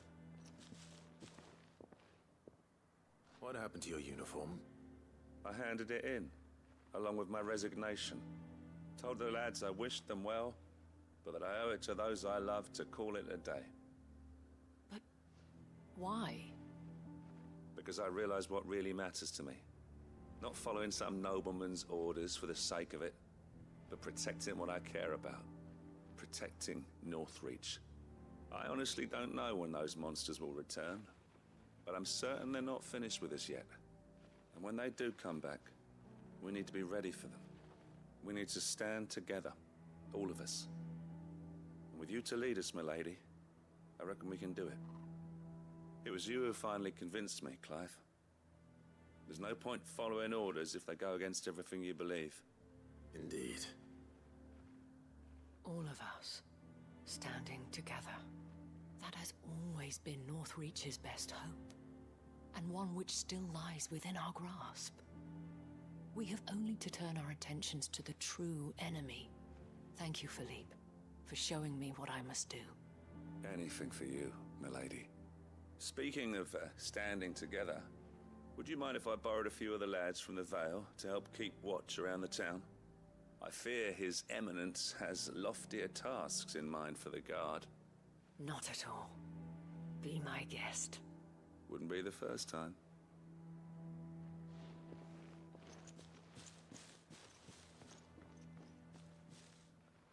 There may be hope for Northreach yet. Especially with men like you and Philippe to champion our cause.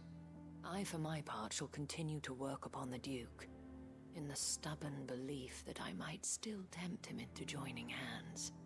But I suspect I shall have to call upon your aid again. Until then, Clive. Until then.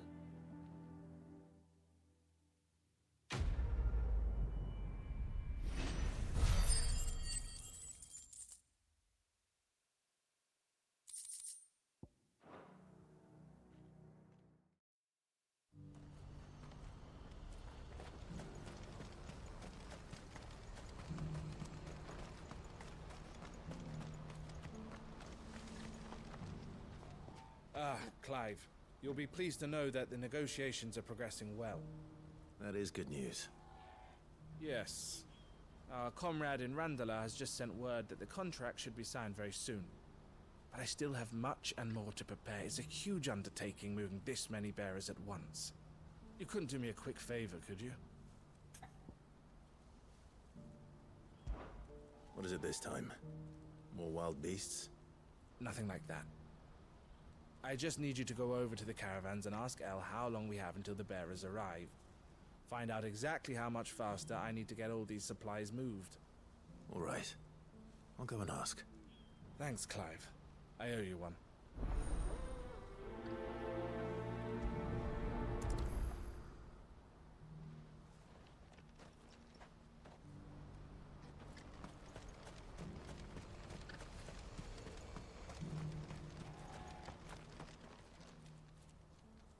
Don't blame yourself, El. This is their fault, not yours. I know, but... No buts about it, all right?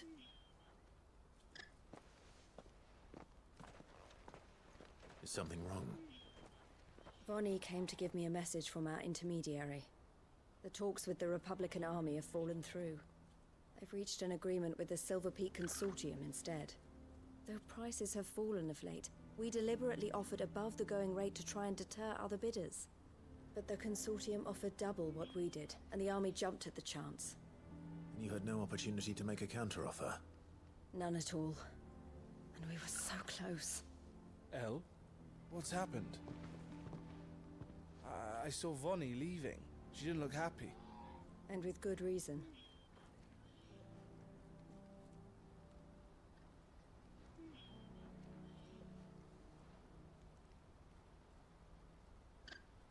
But I thought we were the only ones the Fist were speaking to about the bearers. How did the consortium even find out about this? It's not so surprising. They have ears all over the Republic. This isn't over. The consortium will have to sell these bearers eventually, and at the price they paid, buyers will be few and far between. I'm going to Randalar myself. Alone? You sure that's wise? Are you offering to be my bodyguard? How kind. Meet me at the checkpoint near the capital gates. I'll send an owl ahead and request a meeting. You go to Cashlock, Theo, and get everything ready. We've waited far too long as it is. Even if I fail to free these bearers, there will be others. Someone needs to prepare the place and keep any prowling beasts at bay. Oh, and that's me, is it? Well, it looks like I'm following orders till she gets back from meeting the Silver Peak Consortium, who've been doing their best to undermine our scheme. She'll never join them after this, surely. No, she said it herself. She still has plans for Cashlock, even if this one falls through. She means to stay with us, then. I can't say I'm not happy to hear it, but... is this what she really wants? You have to trust her. You're right. It's what she wants now. And if Elle's off fighting for the cause, I should do my part too. So I bid you farewell and safe travels, my friend. I'll gather my men and leave for Cashlock. We'll make sure the place is well stocked and defended. You go to Randalar and see if you can stop my sister biting the consortium's heads off. If she won't consider her prospects, someone has to. I'll do my best.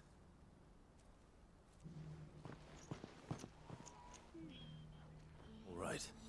To Randalar, then. I'd better not keep Eloise waiting.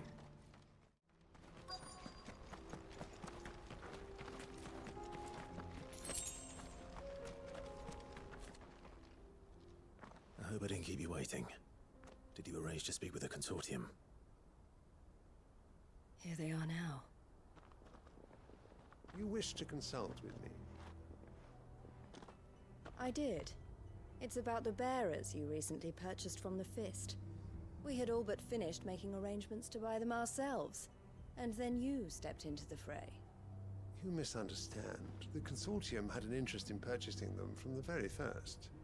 It was only our regard for you that kept us from bidding. But your hesitancy in accepting our offer to you suggested that the regard was not mutual. And so we resumed our business. I did not hesitate. I am simply not inclined to make such decisions without first giving them due consideration. But what is done is done. Come then. How much do you want for them? Alas, you are too late yet again. We rarely take on such unconventional merchandise without a purchaser in mind. The bearers belong to him now. Who is your buyer? A trader from across the water. A most demanding fellow, if it's any consolation. He insisted the bearers be fed, dressed, even given their own bunks for the voyage over. That's what you get when you deal with continental types. I wouldn't know. Oh yes, the culture on the continent is quite different to ours. They pay good money for bearers not fit for the knacker's yard, and treat them like kings. But as long as they pay... That does sound unusual. No matter then. If they've already left our shores, there's little that can be done. Allow me to withdraw my interest. And with it, my interest in joining your organization. My associates will be sorry to hear that.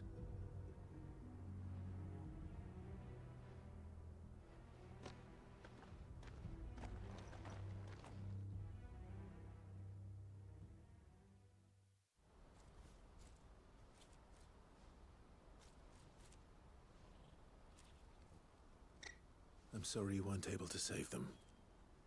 As am I. But I only have myself to blame.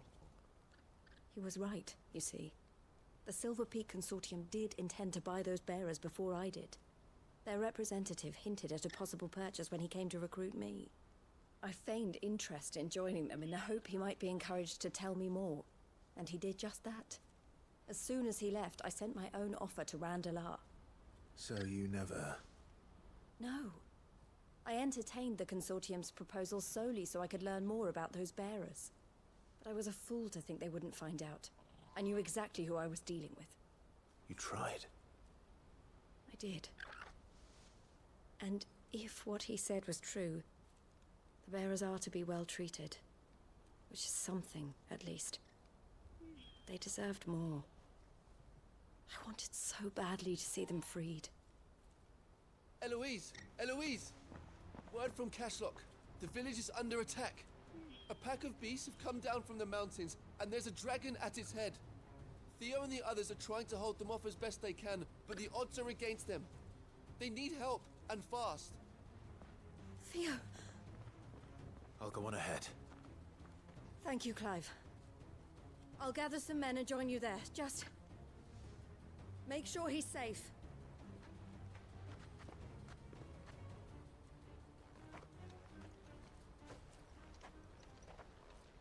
Hold on, Theo. I'm coming.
Where's Theodore?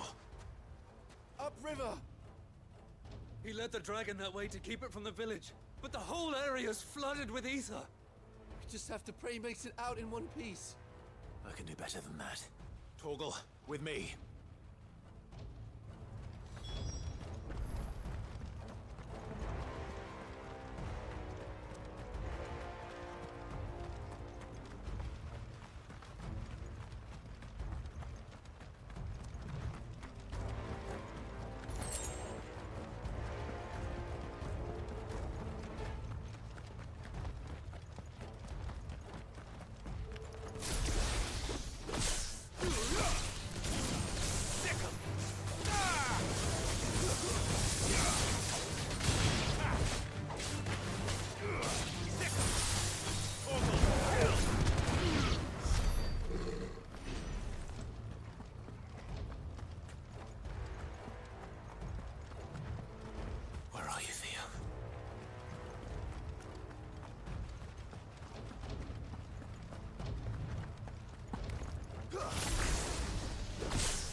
Creatures have all returned.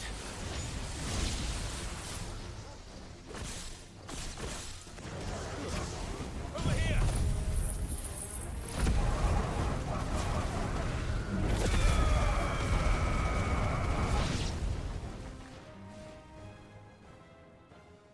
I can't waste any more time. I need to find Theodore before that dragon does.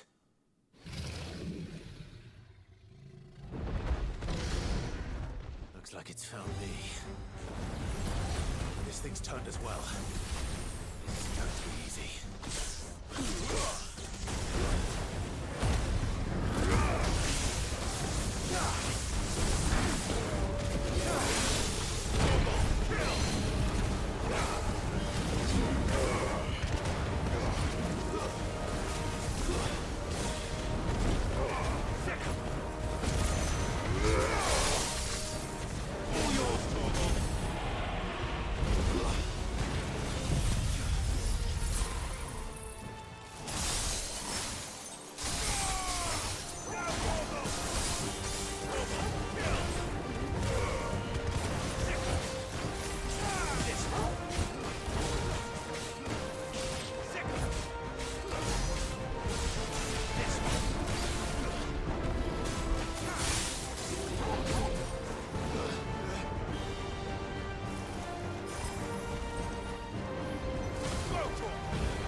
Theodore, you had me worried for...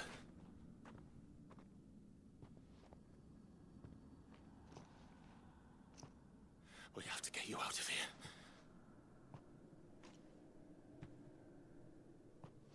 I think it might be a little too late for that.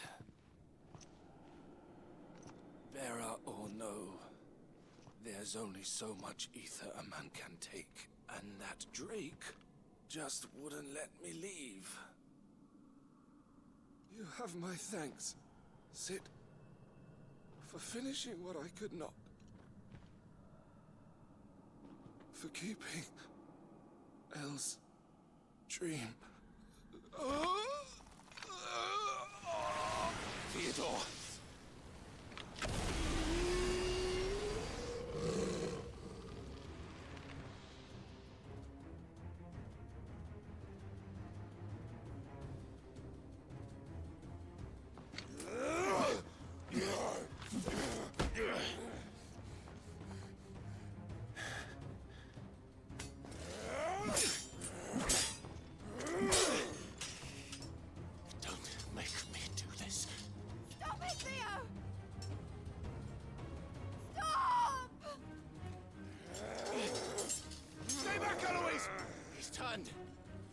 So will you!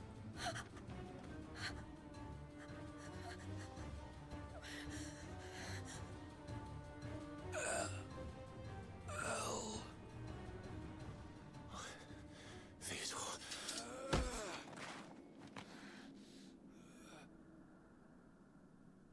Take care of my sister. Theodore. Wait. Goodbye, Elle.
Thank you, Clive. I think I'll be all right now. That was true bravery he showed. Leading the dragon away from the village like that. His first instinct was always to protect people. To put others' well-being before his own. And now he's gone. Because I sent him to that place, against his will. It wasn't against his will. He was ready to do whatever it took to show you he could stand on his own. So that you would finally be free to live your own life. To live my own life. He never could come to terms with the choice I made. What exactly happened? You once told me Theo was the first bearer you ever helped.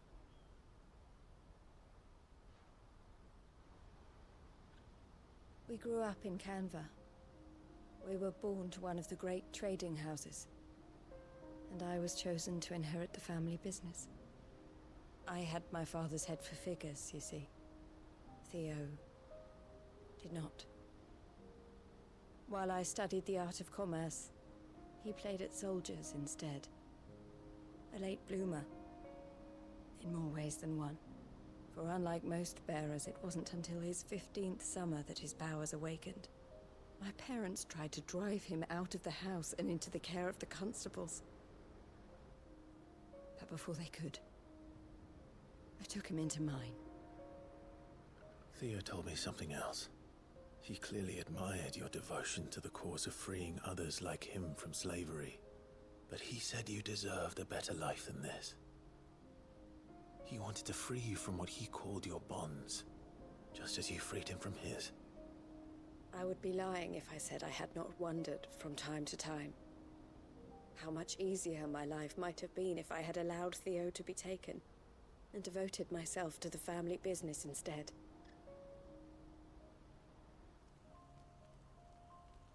But I have never regretted the decision I made. Being with my brother meant more to me than tradition or reputation.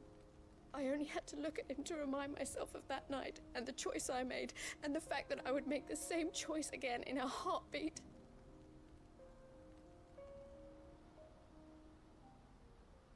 He was never a burden. How could he even think that? If anything, I was the one who weighed him down. You weren't, Eloise. He said it himself, that he had always been grateful to you for saving him, and that he wanted to repay you by letting you live the life you were denied. Neither you nor Theo weighed each other down. You loved one another. You did whatever was necessary to continue living your lives together, and you always would have. You're right. All I ever wanted, all I ever did, it was so we could be together. Oh, Theo, why did you have to...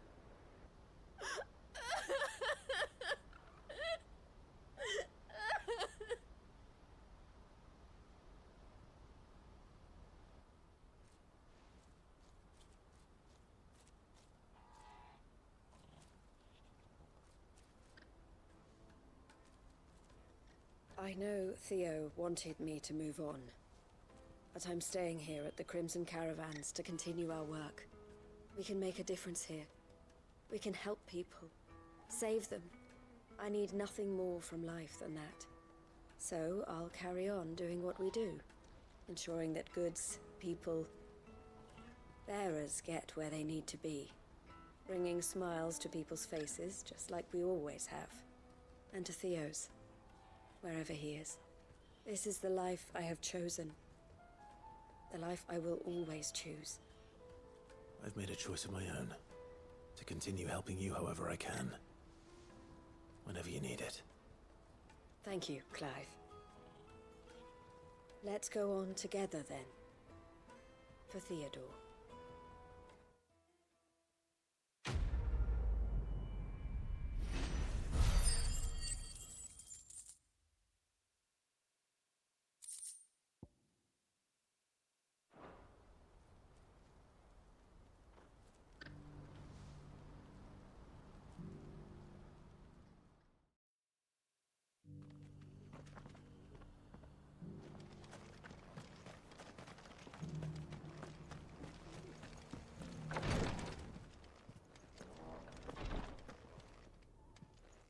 Lord Rosfield, is there aught the Undying might assist you with this day?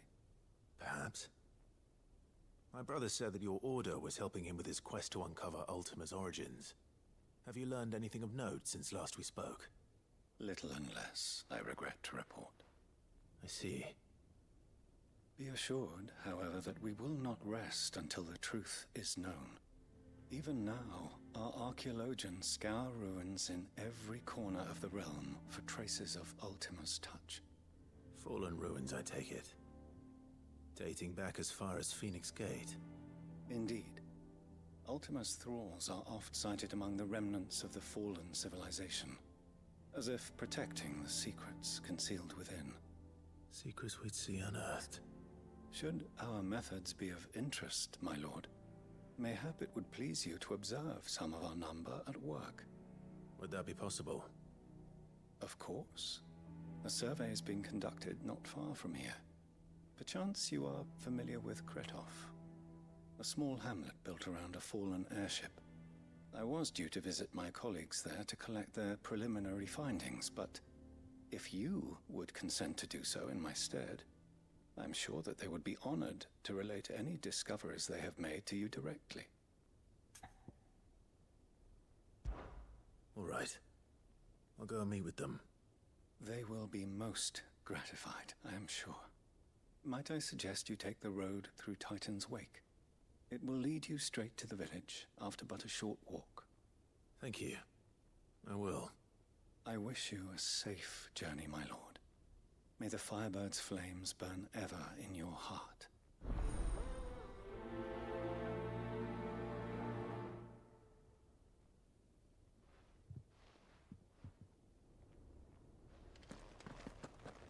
A village built around an airship.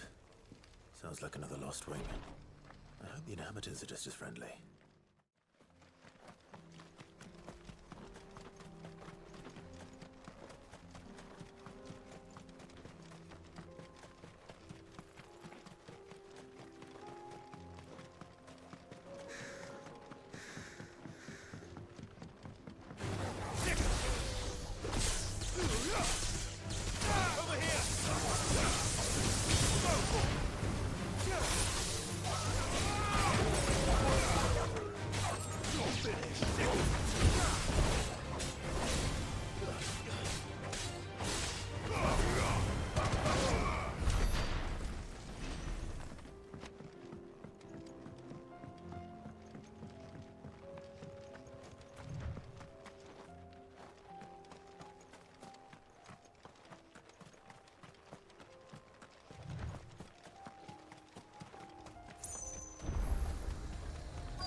Oh no.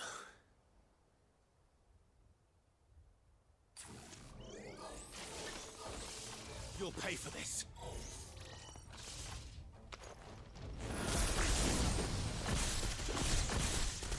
May still be survivors.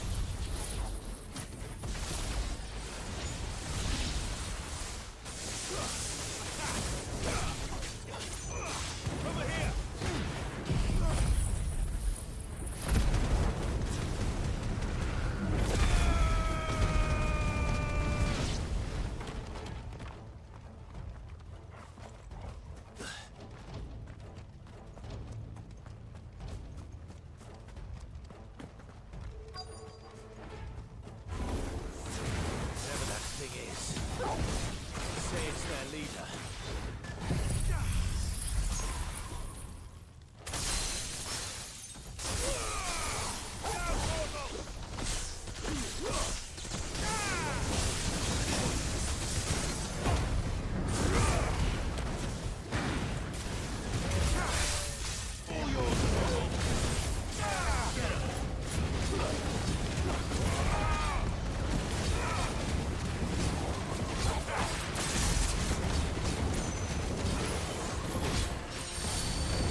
should have stayed in the past.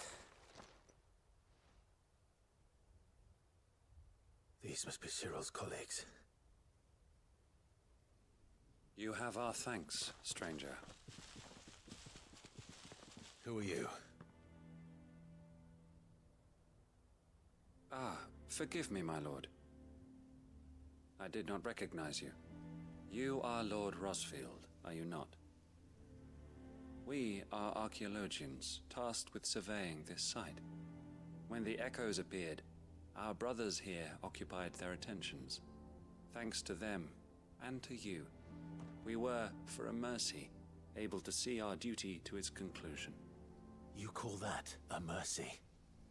Your brothers might still be alive if you put their safety before your duty. Surely this survey wasn't worth dying for. We are charged with uncovering Ultima's origins. A duty of the highest import, as I'm sure you will agree. And you think your dead brothers would agree with you too? I know they would. They gave their lives for the cause, an honor to which all Undying aspire. Now, to what do we owe the honor of your presence, Lord Marquis? Cyril told me of your work here, and I agreed to collect your findings in his stead. I see. That is most kind. Pray, take them then, with our humble thanks. May the Firebird's flame burn ever in your heart, as it does in ours.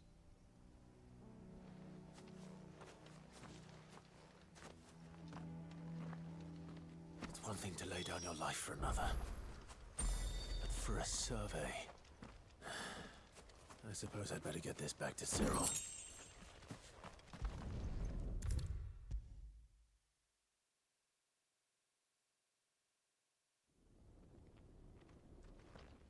Ah, you are returned, my lord. I collected your colleagues' preliminary findings. Here, take them.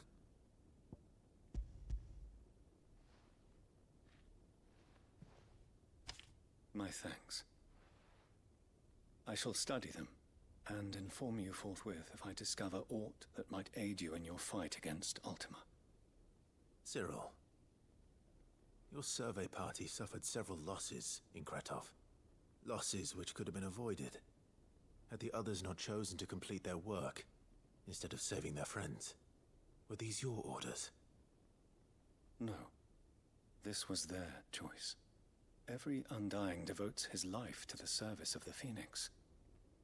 It is our sole duty, and should we die in discharging it, so be it. Even when death is avoidable. My lord, I fear that this is not a point over which it would be fruitful to argue. The Undying have served the Phoenix for countless generations, and your opinion of our methods, however earnest, is not like to change them. We live to serve the Phoenix. Our very order exists for that purpose, and that purpose alone. Cyril, I know that you and your brethren answer only to Joshua, but allow me to offer you a word of advice. It does not further the cause of the Phoenix to have his loyal followers surrender their lives without good reason. Provide your survey parties with an escort, that they might live to do their duty for years to come. Think not only of how you can serve the Phoenix, but how Joshua would want you to serve him. Please. For all our sakes. I thank you for your advice, my lord. If you will permit me to respond, our faith in his grace, Joshua Rosfield, is absolute. And we of the Undying will do what we believe is right to fulfill our duty unto him. As first shield to the Phoenix, I am sure you understand what it means to do one's duty. I do. Then we are of the same mind. And it is my hope that we may continue to do our duty together.